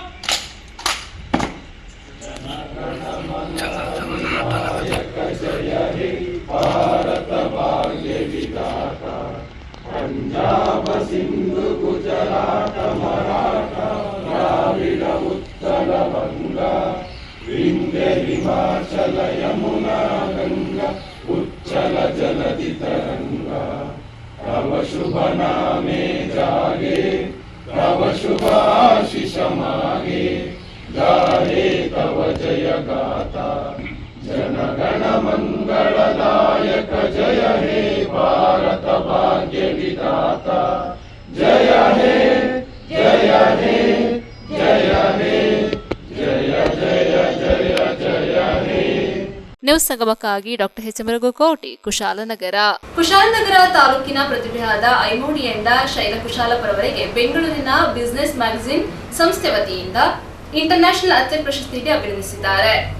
ಇತ್ತೀಚೆಗೆ ಬೆಂಗಳೂರಿನ ವಿಜಯನಗರದಲ್ಲಿರುವ ಕಾಶಿಯ ಆಡಿಟೋರಿಯಂನಲ್ಲಿ icons of Indians business magazine ಸಂಸ್ಥೆ ವತಿಯಿಂದ ಹಲವು ಕ್ಷೇತ್ರಗಳಲ್ಲಿ ಸಾಧನೆಗೈದ ಸಾಧಕರಿಗೆ ಭಾರತ ಜ್ಯೋತಿ ಪ್ರಶಸ್ತಿಯನ್ನು ವಿತರಿಸಲಾಯಿತು. ಹಲವು ಗಣ್ಯರು ಆಗಮಿಸಿದ ಈ ಸಮಾರಂಭದಲ್ಲಿ ಗಣ್ಯರ ಸಮ್ಮುಖದಲ್ಲಿ ಕ್ರೀಡಾ ಕ್ಷೇತ್ರದ ಸಾಧನೆಗಾಗಿ ಕುಶಾಲನಗರದ ಗುಡ್ಡೆಹೊಸೂರಿನ ಐಮೋಂಡಿಯಿಂದ ಶೈಲ ಕುಶಲಪ್ಪ ಭಾರತ್ ಜ್ಯೋತಿ ಎಕ್ಸಲೆನ್ಸ್ ಅವಾರ್ಡ್ 2025ರ ಫಾರ್ ಬೆಸ್ಟ್ ಇಂಟರ್ನ್ಯಾಷನಲ್ ಅಥ್ಲೆಟ್ ಪ್ರಶಸ್ತಿಯನ್ನು ಪಡೆದರು. ಅದನ್ನು ಪ್ರೋತ್ಸಾಹಿಸಿ ಬಂದಿದ್ದೀರೋ ಎಲ್ಲರಿಗೂ ನಾನು ಧನ್ಯತೆಯಿಂದ ನಮಸ್ಕರಿಸ್ತೇನೆ. ಅವಾರ್ಡ್ ತಗೊಳ್ಳೋದು ಒಂದು ದಿಟ್ಟಿನಲ್ಲಿ ಮುಖ್ಯ, ಆದರೆ ಅವಾರ್ಡ್ ತಗೊಂಡ್ಮೇಲೆ ಅದನ್ನು ಅನುಸರಿಸ್ಕೊಂಡು ಆ ಲೆವೆಲಲ್ಲಿ ಇರೋದಿದೆಯಲ್ಲ ಅದು ಭಾಳ ಕಷ್ಟ. ಹಿರಿಯವರು ಹೇಳ್ತಾರೆ ಬೆಟ್ಟ ಹತ್ಬೋದು, ಬೆಟ್ಟದ ತುದಿಗೆ ಹೋಗಿ ನಿಂತ ಮೇಲೆ ಆ ನಿಲ್ಲೋದು ಸ್ಥೈರ್ಯ ಬೇಕಲ್ಲ. ಆ ಬಿರುಗಾಳಿ ಬರ್ತಿರುತ್ತೆ, ಬಿಸಿಲು ಬರ್ತಿರುತ್ತೆ, ಮೋಡ ಬರ್ತಿರುತ್ತೆ, ಆ ನಿಲ್ಲೋದಿದೆಯಲ್ಲ ಆ ಧೈರ್ಯ ಅವ್ರಿಗೊಬ್ಬರಿಗೆ ಗೊತ್ತು, ಬೆಟ್ಟ ಹತ್ತಿದವ್ರಿಗೆ ಗೊತ್ತು. ಹಾಗೆ ನೀವು ಯಾರ್ಯಾರು ಇವತ್ತು ಪ್ರಶಸ್ತಿಯನ್ನು ಪಡಿತಿದ್ರೋ ಆ ಪ್ರಶಸ್ತಿಯ ಲೆವೆಲ್ ಇದ್ದು ಇನ್ನು ನಿಮ್ಮ ಜವಾಬ್ದಾರಿಗಳು ಜಾಸ್ತಿ ಆಗ್ತಾ ಇದೆ. ಆ ಜಾಸ್ತಿ ಆಗೋದಕ್ಕೆ ಈ ಥರ ಗುರುತಿಸೋದಂಥ ಸಂಸ್ಥೆಗಳಿದೆಯಲ್ಲ ಇದು ಭಾಳ ಮುಖ್ಯ. ಎಲ್ಲ ಶ್ರೀನಿವಾಸ ತಿಮ್ಮೇಗೌಡರು ಮಾತಾಡ್ತಾ ಇರುವಾಗ ಹೇಳಿದರು ಇವರ ಮ್ಯಾಗ್ಝಿನ್ ಬಗ್ಗೆ, ಇಂಡಿಯಾ ಐಕಾನ್ ಮ್ಯಾಗ್ಝಿನ್ ಬಗ್ಗೆ ಹೇಳಿದರು. ನಾನು ಅದ್ರ ಬಗ್ಗೆ ಒಂದು ಸ್ವಲ್ಪ ಹೇಳಬೇಕು. ಯಾಕೆಂದರೆ 10 ಜನದಿಂದ ಶುರುವಾಗಿ 1,40,000 ಜನರಿಗೆ ಮುಟ್ಟಿತು ಅಂತ ನಮ್ಮ ಇವರು ವೆಂಕಟೇಶ್ ಅವರು ಹೇಳಿದ್ರು, ಡಾಕ್ಟರ್ ವೆಂಕಟಾಚಾರ್ಯ ಹೇಳಿದ್ರು, ನಮ್ಮ ಆ ದೇವೇಗೌಡರು ಹೇಳಿದ್ರು. ನನಗೆ ಆ ದೇವೇಗೌಡರು ಅವರು ಒಂದು ಮಠ ಸ್ಕೂಲ್ನಲ್ಲಿ ಆ ಕಡೆ ಓದ್ತಿದ್ರು, ನಾನು ಇನ್ನೊಂದು ಮಠ ಸ್ಕೂಲ್ನಲ್ಲಿ ಈ ಕಡೆ ಓದ್ತಾ ಇದ್ದೆ. ನಾವಿಬ್ಬರು ಕಬಡ್ಡಿ ಈ ವಾಲಿಬಾಲ್ ಇದ್ದಾಗ ಇಬ್ರು ನಾವು ಆಟ ಆಡಲಿಕ್ಕೆ ಆ ಮಠದಿಂದ ಈ ಮಠ, ಈ ಮಠದಿಂದ ಆ ಮಠಕ್ಕೆ ಹೋಗ್ತಿದ್ವಿ. ಅವಾಗಿಂದ ನನಗೆ ಪರಿಚಯ, ಅವರ ಸೇವೆ ಬಹಳ. ಹಾಗೆ ಇಲ್ಲಿ ಎಷ್ಟು ಒಳ್ಳೊಳ್ಳೆ ವಿಚಾರಗಳನ್ನು ಕೂಡ ಇಲ್ಲಿ ಮಾತಾಡ್ತಾ ಇದ್ದಾರೆ. ಸೊ ಇದೊಂದು ತುಂಬಾ ಒಂದು ಖುಷಿಯಾದ ವಿಚಾರ. ಹಾಗಾಗಿ ನಾನು ವಿಶೇಷವಾಗಿ ನನ್ನನ್ನು ಇಲ್ಲಿ ಕರೆಸಿ ನಿಮ್ಮೆಲ್ಲರ ಜೊತೆ ನಾನು ಕೂಡ ಸಂಭ್ರಮಿಸ್ತಾ ಇದ್ದೀನಿ. ಇಂಥ ಒಂದು ಸಂಭ್ರಮಕ್ಕೆ ಕಾರಣರಾದಂಥ ಇಡೀ ತಂಡಕ್ಕೆ ಹಾಗೆಯೇ ನಮ್ಮ ಶ್ರೀನಿವಾಸ್ ಸರ್ಗೂ ಕೂಡ ವಿಶೇಷವಾದ ಧನ್ಯವಾದಗಳನ್ನು ಅರ್ಪಿಸ್ತಾ ಇದ್ದೀನಿ. ಜೊತೆಗೆ ಇವತ್ತು ಯಾರ್ಯಾರು ಅವಾರ್ಡ್ನ ಇವತ್ತು ಪಡ್ಕೊಂಡ್ರೋ ಅವರೆಲ್ಲರೂ ಕೂಡ ಅವರೆಲ್ಲರ ಕನಸು ನನಸಾಗಲಿ, ಹಾಗೆ ಅವ್ರಿಗೆ ಒಳ್ಳೆಯದಾಗಲಿ ಅಂತ ನಾನು ಮನಸಾರೆ ಆಶಿಸ್ತಾ ಅಭಿನಂದನೆಯನ್ನು ನಾನು ಕೂಡ ಸಲ್ಲಿಸ್ತಾ ಇದ್ದೀನಿ. ಜೊತೆಗೆ ಎಲ್ಲ ಗಣ್ಯರಿಗೂ ಕೂಡ ನನ್ನ ಒಂದು ನಮಸ್ಕಾರಗಳನ್ನು ಕೂಡ ಈ ಸಂದರ್ಭದಲ್ಲಿ ಅರ್ಪಿಸ್ತಾ ಇದ್ದೀನಿ. ನಮಸ್ಕಾರ. ನ್ಯೂಸ್ ಸಂಗಮಕ್ಕಾಗಿ ಡಾಕ್ಟರ್ ಎಚ್.ಎಂ. ರಘುಕೋಟಿ, ಕುಶಾಲನಗರ. ಕೊಡಗು ಜಿಲ್ಲೆಯ ಪಾಲಿಬೆಟ್ಟದಲ್ಲಿ ತ್ಯಾಜ್ಯ ವಿಲೇವಾರಿ ಘಟಕ ಪ್ರಾರಂಭಿಸಬೇಕೆಂದು ಮಾಜಿ ಜಿಲ್ಲಾ ಪಂಚಾಯಿತಿ ಸದಸ್ಯ ಮುಕುಂಡ ವಿಜು ಸುಬ್ರಹ್ಮಣ್ಯ ಒತ್ತಾಯಿಸಿದ್ದಾರೆ. ಪರಿಸರ ಸಂರಕ್ಷಣೆಯೊಂದಿಗೆ ಶುಚಿತ್ವಕ್ಕೆ ಹೆಚ್ಚಿನ ಆದ್ಯತೆ ನೀಡುವ ಮೂಲಕ ತಾಲೂಕು ಕೇಂದ್ರಗಳಲ್ಲಿ ಶಾಶ್ವತ ವೈಜ್ಞಾನಿಕ ತ್ಯಾಜ್ಯ ವಿಲೇವಾರಿ ಘಟಕ ಪ್ರಾರಂಭಿಸಬೇಕೆಂದು ಮಾಜಿ ಜಿಲ್ಲಾ ಪಂಚಾಯಿತಿ ಸದಸ್ಯ ಮುಕುಂಡ ವಿಜು ಸುಬ್ರಹ್ಮಣ್ಯ ಒತ್ತಾಯಿಸಿದ್ದಾರೆ. ಪಾಲೆಬೆಟ್ಟ ಆಟೋ ಚಾಲಕರು ಹಾಗೂ ಮಾಲೀಕರ ಸಂಘದ ವತಿಯಿಂದ ಸ್ವಚ್ಛತೆ ಹಾಗೂ ಪರಿಸರ ಕಾಳಜಿಯ ಸ್ವಚ್ಛ ಗ್ರಾಮ ಸುಂದರ ಪರಿಸರ ಕಾರ್ಯಕ್ರಮದಲ್ಲಿ ಗಿಡ ನೆಡುವ ಮೂಲಕ ಚಾಲನೆ ನೀಡಿ ಮಾತನಾಡಿ, ಪ್ರಕೃತಿ ಸೌಂದರ್ಯದಿಂದ ಕೂಡಿರುವ ಜಿಲ್ಲೆಯಲ್ಲಿ ಶುಚಿತ್ವ ಕಾಣದೆ ಹಸಿರು ಪರಿಸರವು ಹಾಳಾಗುತ್ತಿದ್ದು ಜಿಲ್ಲೆಗೆ ಬರುವವರು ಮೂಗು ಮುಚ್ಚಿ ಬರಬೇಕಾದ ಪರಿಸ್ಥಿತಿ ನಿರ್ಮಾಣವಾಗಿದೆ. ಹಲವು ವರ್ಷಗಳಿಂದಲೂ ಮಡಿಕೇರಿ ಸೇರಿದಂತೆ ಜಿಲ್ಲೆಯ ಬಹುತೇಕ ಗ್ರಾಮ ಪಂಚಾಯಿತಿ ವ್ಯಾಪ್ತಿಯಲ್ಲಿ ತ್ಯಾಜ್ಯ ವಿಲೇವಾರಿ ಸಮಸ್ಯೆ ಬಗೆಹರಿಸುವ ನಿಟ್ಟಿನಲ್ಲಿ ಯಾವುದೇ ಶಾಶ್ವತ ಯೋಜನೆಯನ್ನು ರೂಪಿಸದೆ ಸೂಕ್ತ ಜಾಗವು ಕಂಡುಕೊಳ್ಳಲಾಗದೆ ನಿರ್ಲಕ್ಷ್ಯ ತೋರುತ್ತಿರುವ ಪರಿಣಾಮವೇ ತ್ಯಾಜ್ಯದ ಸಮಸ್ಯೆ ಉಲ್ಬಣವಾಗಲು ಕಾರಣವಾಗಿದೆ. ಗ್ರಾಮ ವ್ಯಾಪ್ತಿಗಳ ರಸ್ತೆ, ನದಿ ಮೂಲಗಳ ಬಳಿ ತ್ಯಾಜ್ಯ ಸುರಿತಿರುವ ಹಿನ್ನೆಲೆ ನೀರು ಕಲುಷಿತಗೊಳ್ಳುತ್ತಿರುವುದರೊಂದಿಗೆ ಮನುಷ್ಯರು, ಜಾನುವಾರುಗಳು, ಪ್ರಾಣಿ ಪಕ್ಷಿಗಳು ಕುಡಿಯಲು ಸಾಧ್ಯವಾಗದಂತಹ ಪರಿಸ್ಥಿತಿ ನಿರ್ಮಾಣವಾಗಿದೆ ಎಂದು ಬೇಸರ ವ್ಯಕ್ತಪಡಿಸಿದರು. ಇದೇ ಸಂದರ್ಭ ಆಸ್ಪತ್ರೆ, ಶಾಲೆ, ಪೊಲೀಸ್ ಠಾಣೆ ಸೇರಿದಂತೆ ಹಲವೆಡೆ ಸ್ವಚ್ಛತೆಯೊಂದಿಗೆ ಗಿಡಗಳನ್ನು ನೆಟ್ಟರು. ಇದೇ ಸಂದರ್ಭ ಆಟೋ ಚಾಲಕರು ಹಾಗೂ ಮಾಲೀಕರ ಸಂಘದ ಅಧ್ಯಕ್ಷ ದುಜಾ ವೇಗಸ್, ಉಪಾಧ್ಯಕ್ಷರಾದ ರಾಜಪ್ಪ, ಕಾರ್ಯದರ್ಶಿಗಳಾದ ಪ್ರಸಾದ್, ನಾರಾಯಣ್, ಸಹಕಾರ ಸಂಘದ ನಿರ್ದೇಶಕರಾದ ಟಿಜಿ ವಿಜೇಶ್, ಅರಣ್ಯ ಅಧಿಕಾರಿ ಶಶಿಕುಮಾರ್, ಪೊಲೀಸ್ ಠಾಣೆಯ ಎಎಸ್ಐ ಮಂಜುನಾಥ್, ಪ್ರಮುಖರಾದ ಅಲಿಬಾ ಸೇರಿದಂತೆ ಆಟೋ ಚಾಲಕರು, ಸ್ಥಳೀಯರು ಹಾಜರಿದ್ದರು. 79ನೇ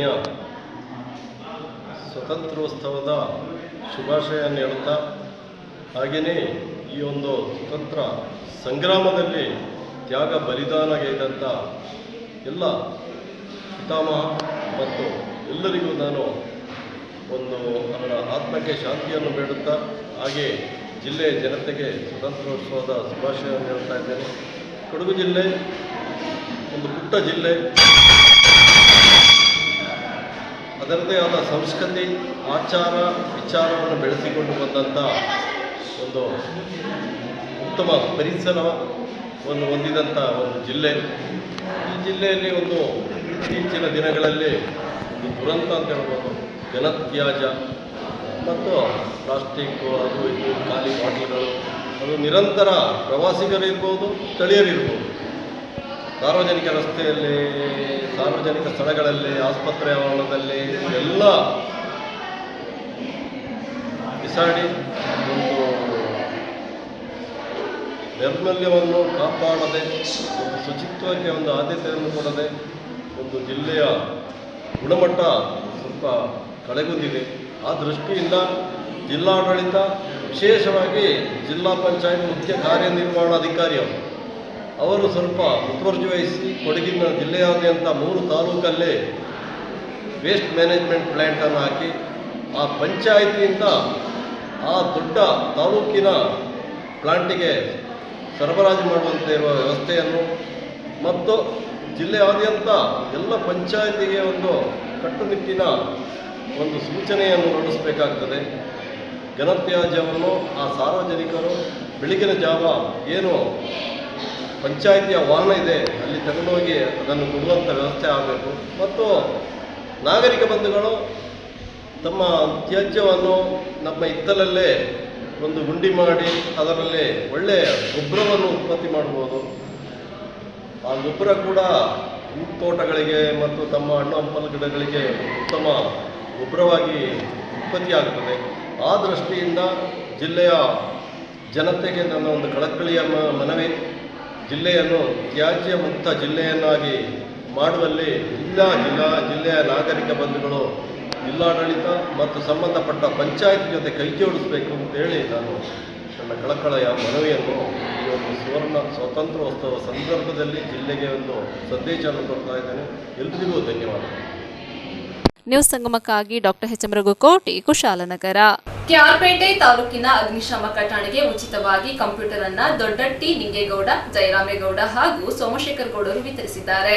ಕೆಆರ್ಪೇಟೆ ತಾಲೂಕಿನ ಮಾದಾಪುರ ಗ್ರಾಮದ ಪಕ್ಕದಲ್ಲಿ ಹರಿದು ಹೋಗಿರುವ ಹೇಮಾವತಿ ನದಿಯಲ್ಲಿ ಮುಳುಗಿ ನಾಪತ್ತೆಯಾಗಿದ್ದ ಮಾದಾಪುರ ಗ್ರಾಮದ ಯುವಕನ ಶವವನ್ನು ಜೀವದ ಹಂಗು ತೊರೆದು ಸತತವಾಗಿ 4 ದಿನಗಳ ಕಾಲ ಕಾರ್ಯಾಚರಣೆ ನಡೆಸಿ ನೀರಿನ ಮಧ್ಯದ ಕೊಠರೆಯ ಸಂದಿಯಲ್ಲಿ ಸಿಕ್ಕಿಬಿದ್ದಿದ್ದ ಮೃತದೇಹವನ್ನು ಪತ್ತೆ ಮಾಡಿ ಗ್ರಾಮಸ್ಥರಿಗೆ ಒಪ್ಪಿಸಿದ ಅಗ್ನಿಶಾಮಕ ಠಾಣೆಯ ಸಿಬ್ಬಂದಿಗಳ ಕಾರ್ಯಕ್ಕೆ ಮನಸೋತ ಮಾದಾಪುರ ಗ್ರಾಮದ ಯುವಕರು ಅಗ್ನಿಶಾಮಕ ಠಾಣೆಗೆ ಅಗತ್ಯವಾಗಿ ಬೇಕಾಗಿದ್ದ ಕಂಪ್ಯೂಟರ್ ಅನ್ನು ದೊಡ್ಡಟ್ಟಿ ನಿಂಗೇಗೌಡ, ಜಯರಾಮೇಗೌಡ ಹಾಗೂ ಸೋಮಶೇಖರ್ ಗೌಡರವರು ಕೊಡುಗೆಯಾಗಿ ನೀಡಿ ಹೃದಯವಂತಿಕೆಯನ್ನು ಮೆರೆದಿದ್ದಾರೆ. ಕಿಕ್ಕೇರಿ ಹೋಬಳಿಯ ಮಾದಾಪುರ ಗ್ರಾಮದ ರಮೇಶ್, ಸುಮನ್, ಕುಮಾರ್, ದೊಡ್ಡಟ್ಟಿ ನಿಂಗೇಗೌಡ, ಜಯರಾಮೇಗೌಡ, ಸೋಮಶೇಖರ್ ಗೌಡ, ಪ್ರದೀಪ್, ಸಹಾಯಕ ಅಗ್ನಿಶಾಮಕ ಅಧಿಕಾರಿ ಚಂದ್ರಶೇಖರ್, ಸಿಬ್ಬಂದಿಗಳಾದ CR Pramod, SM Ashok, Yamanappa, Koppal Kiran Kumar B ಹಾಗೂ ಸಿಬ್ಬಂದಿ ವರ್ಗದವರು ಉಪಸ್ಥಿತರಿದ್ದರು. ಕೆಆರ್ಪೇಟೆ ಅಗ್ನಿಶಾಮಕ ಠಾಣೆಗೆ ದೂರವಾಣಿ ಮುಖಾಂತರ ಕರೆ ಬಂದು ಮಾದಾಪುರ ಗ್ರಾಮದಲ್ಲಿ ಒಂದು ರಸ್ತೆ ಕಾಲ್ಮಂಟಪು ಒಳಗೆ ಬಿದ್ದಿದೆ ಅಂತ ಕಾಲ್ ಬಂದಾಗ ನಾವು ತಕ್ಷಣ ನಮ್ಮ ಸಿಬ್ಬಂದಿ, ನಮ್ಮ ಬೋಟು ಎಲ್ಲ ತಗೊಂಡು ತಕ್ಷಣ ಹೋಗಿ ಅಲ್ಲಿ ಬಾಡಿಯನ್ನು ರಕ್ಷಣೆ ಕೆಲಸ ಮಾಡುವಾಗ ಬಾಡಿ ತೀರೋಗಿದ್ದರು. ಆಗ ಬಾಡಿಯನ್ನು ಅವರಿಗೆ ಎತ್ತುಕೊಟ್ಟು ಅವರಿಗೆ ತುಂಬ ಖುಷಿಯಾಗಿ ನಿಮ್ಮ ಇಲಾಖೆಗೆ, ನಿಮ್ಮ ಠಾಣೆಗೆ ಏನಾದರೂ ಒಂದು ಸಹಾಯ ಮಾಡ್ತೀನಿ ಅಂತೇಳಿ ತಂದರೆ ಇವತ್ತು ಕಂಪ್ಯೂಟರನ್ನು ತಂದುಕೊಡ್ತಾ ಇದ್ದಾರೆ. ಇವರಿಗೆ ಧನ್ಯವಾದಗಳನ್ನು ತಿಳಿಸ್ತಾ ಇದ್ದಾರೆ. ನಮ್ಮ ಮದಾಪುರ ನಾನು ಇದು ಪ್ರೀತಿಯಿಂದ ಮಾಡ್ತಿರೋದು ನಾವು, ಯಾಕೆಂದರೆ ಇವತ್ತು ಇಷ್ಟು ಫಾಸ್ಟಾಗಿ ಬಂದು ಎಮರ್ಜೆನ್ಸಿ ಬಂದು ತುಂಬ ಹಾರ್ಡ್ ವರ್ಕ್ ಮಾಡಿದ್ದಾರೆ. ನಮ್ಮ ಪ್ರೀತಿಯಿಂದ ಕೊಡ್ತಿರೋದು ಒಂದು ಇದರಲ್ಲಿ ಅಷ್ಟೊಂದು ಕೆಲಸ ಮಾಡಿ ಚೆನ್ನಾಗಿ ಏನು ಮಾಡಿಲ್ಲ ಇವರಿಗೆ. ಇದನ್ನು ನಮ್ಮ ಕಡೆಯಿಂದ ಕೊಡ್ತಿರೋದು ಪ್ರೀತಿಯಿಂದ ಕೊಡ್ತಿರೋದು. ಮತ್ತು ರಮೇಶ್ ಮತ್ತು ಕುಮಾರ್ ಮತ್ತು ಸುಮನ್ ಒಂದೇ ಮನೆ ತಂದವರು. ಈ ಮಾದಾಪುರ ಗ್ರಾಮ ಕಿಕ್ಕೇರಿ ಹೋಬಳಿಯವರು, ನಮ್ಮ ಕೆಆರ್ಪೇಟೆ ತಾಲೂಕು ಮಂಡ್ಯ ಡಿಸ್ಟ್ರಿಕ್ನವರು ಅಗ್ನಿಶಾಮಕ ದಳಕ್ಕೆ ಈ ಥರ ಕೊಡುಗೆಗಳನ್ನ ಕೊಟ್ಟಿದ್ದಾರೆ. ಅವರು ಅದೇ ಥರ ಸಹಕರಿಸಿದ್ದಾರೆ. ಆದ್ದರಿಂದ ನಮ್ಮ ಕೆಆರ್ಪೇಟೆ ಜನತೆ ಇದೇ ರೀತಿ ಅವರು ನಿಮಗೆ ಸಹಾಯ ಮಾಡ್ತಾರೆ, ನೀವು ಅವ್ರಿಗೆ ಒಳ್ಳೇದು ಮಾಡಿ. ನಿಮ್ಮ ಹೆಸರು? ಅರುಣ್ ಅಂತ ಮಾತಾಡಿದ್ದಾರೆ. ನ್ಯೂಸ್ ಸಂಗಮಕ್ಕಾಗಿ doctor KR Neelakantha, KR Pet. KRS ಪಕ್ಷದ ಸೈನಿಕರು ರೈತ ಸಂಪರ್ಕ ಕೇಂದ್ರದಲ್ಲಿ ಹಾಡು ಹಗಲೇ ನಡೆಯುತ್ತಿದ್ದ ಮೋಸವನ್ನ ಭೇದಿಸಿದ್ದಾರೆ. ಒಬ್ಬೊಬ್ಬ ರೈತನ ಹತ್ತಿರ 300 ರು ವಸೂಲಿ, ಅದು ಒಬ್ಬ ಮಧ್ಯವರ್ತಿಯನ್ನ ಇಟ್ಟುಕೊಂಡು ರಾಯಚೂರು ಜಿಲ್ಲೆ ಲಿಂಗಸೂಗೂರು ತಾಲೂಕಿನ ಗುರುಗುಂಟ ರೈತ ಸಂಪರ್ಕ ಕೇಂದ್ರದ ಅಧಿಕಾರಿಗಳು ಆದ ಎಒ ಮತ್ತು ಅಕೌಂಟೆಂಟ್ ಸೇರಿ ಒಬ್ಬ ಸಾಮಾನ್ಯ ವ್ಯಕ್ತಿಯನ್ನ ಮಧ್ಯವರ್ತಿಯನ್ನಾಗಿ ಮಾಡಿಕೊಂಡು ರೈತನಿಗೆ ಕೃಷಿ ಉಪಕರಣಗಳನ್ನು ನೀಡುವ ಸಂದರ್ಭದಲ್ಲಿ ಗೋದಾಮಿನ ಬಳಿ ಒಬ್ಬೊಬ್ಬ ರೈತನಿಂದ ಬರೋಬ್ಬರಿ 300 ರೂಪಾಯಿ ವಸೂಲಿ ಮಾಡುತ್ತಿರುವ ಸಂದರ್ಭವನ್ನ ನೀವು ಗಮನಿಸಬಹುದು. ಈ ವಿಷಯ ತಿಳಿದ ಕೆಆರ್ಎಸ್ ಪಕ್ಷದ ರಾಜ್ಯ ರೈತ ಘಟಕದ ಕಾರ್ಯದರ್ಶಿ ಶಿವರಾಜ್ ಮತ್ತು ರಾಯಚೂರು ಜಿಲ್ಲಾ ಯುವ ಘಟಕದ ಉಪಾಧ್ಯಕ್ಷರಾದ ಗಂಗಪ್ಪ ಕಬ್ಬೇರ ಇವರು ರೈತರ ಬೆಂಬಲಕ್ಕೆ ನಿಂತು ಅಧಿಕೃತವಾಗಿ ಹಣ ವಸೂಲಿ ಮಾಡುತ್ತಿರುವುದನ್ನು ಪ್ರಶ್ನಿಸಿದ್ದಕ್ಕಾಗಿ ಅನರ್ಥ ಉತ್ತರ ಕೊಡುವುದು ಮತ್ತು ಅವರು ಮಾಡಿದ ತಪ್ಪಿಗೆ ಒಪ್ಪುವುದು ಸೇರಿದಂತೆ ಕೊನೆಗೆ ಅಧಿಕಾರಿಗಳು ಸುಮಾರು 30 ರೈತರ ಬಳಿ 300 ರಂತೆ 9,000 ರು ಪಡೆದಿರುವ ಪ್ರಕರಣ ಬಯಲಿಗೆ ಬಂದಿದೆ.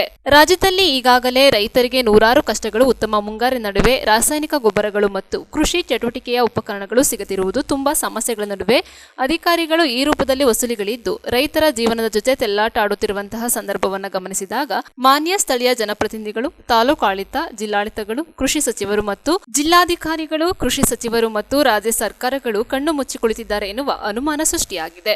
ಈ ವಿಡಿಯೋವನ್ನು ಗಮನಿಸಿದ ಸಂಬಂಧಪಟ್ಟ ಅಧಿಕಾರಿಗಳು ಮತ್ತು ಜನಪ್ರತಿನಿಧಿಗಳು ವಸೂಲಿಗೆ ಇಳಿದ ಅಧಿಕಾರಿಗಳು ಮತ್ತು ಇನ್ನಿತರರ ಮೇಲೆ ಸುಮೋಟೋ ಆಕ್ಷನ್ ರೂಪದಲ್ಲಿ ಇವರ ಮೇಲೆ ಶಿಸ್ತು ಕ್ರಮ ಕೈಗೊಳ್ಳಬೇಕೆಂದು ಕರ್ನಾಟಕ ರಾಷ್ಟ್ರ ಸಮಿತಿ ಪಕ್ಷದ ರಾಜ್ಯ ರೈತ ಘಟಕವು ಆಗ್ರಹಿಸಿದೆ.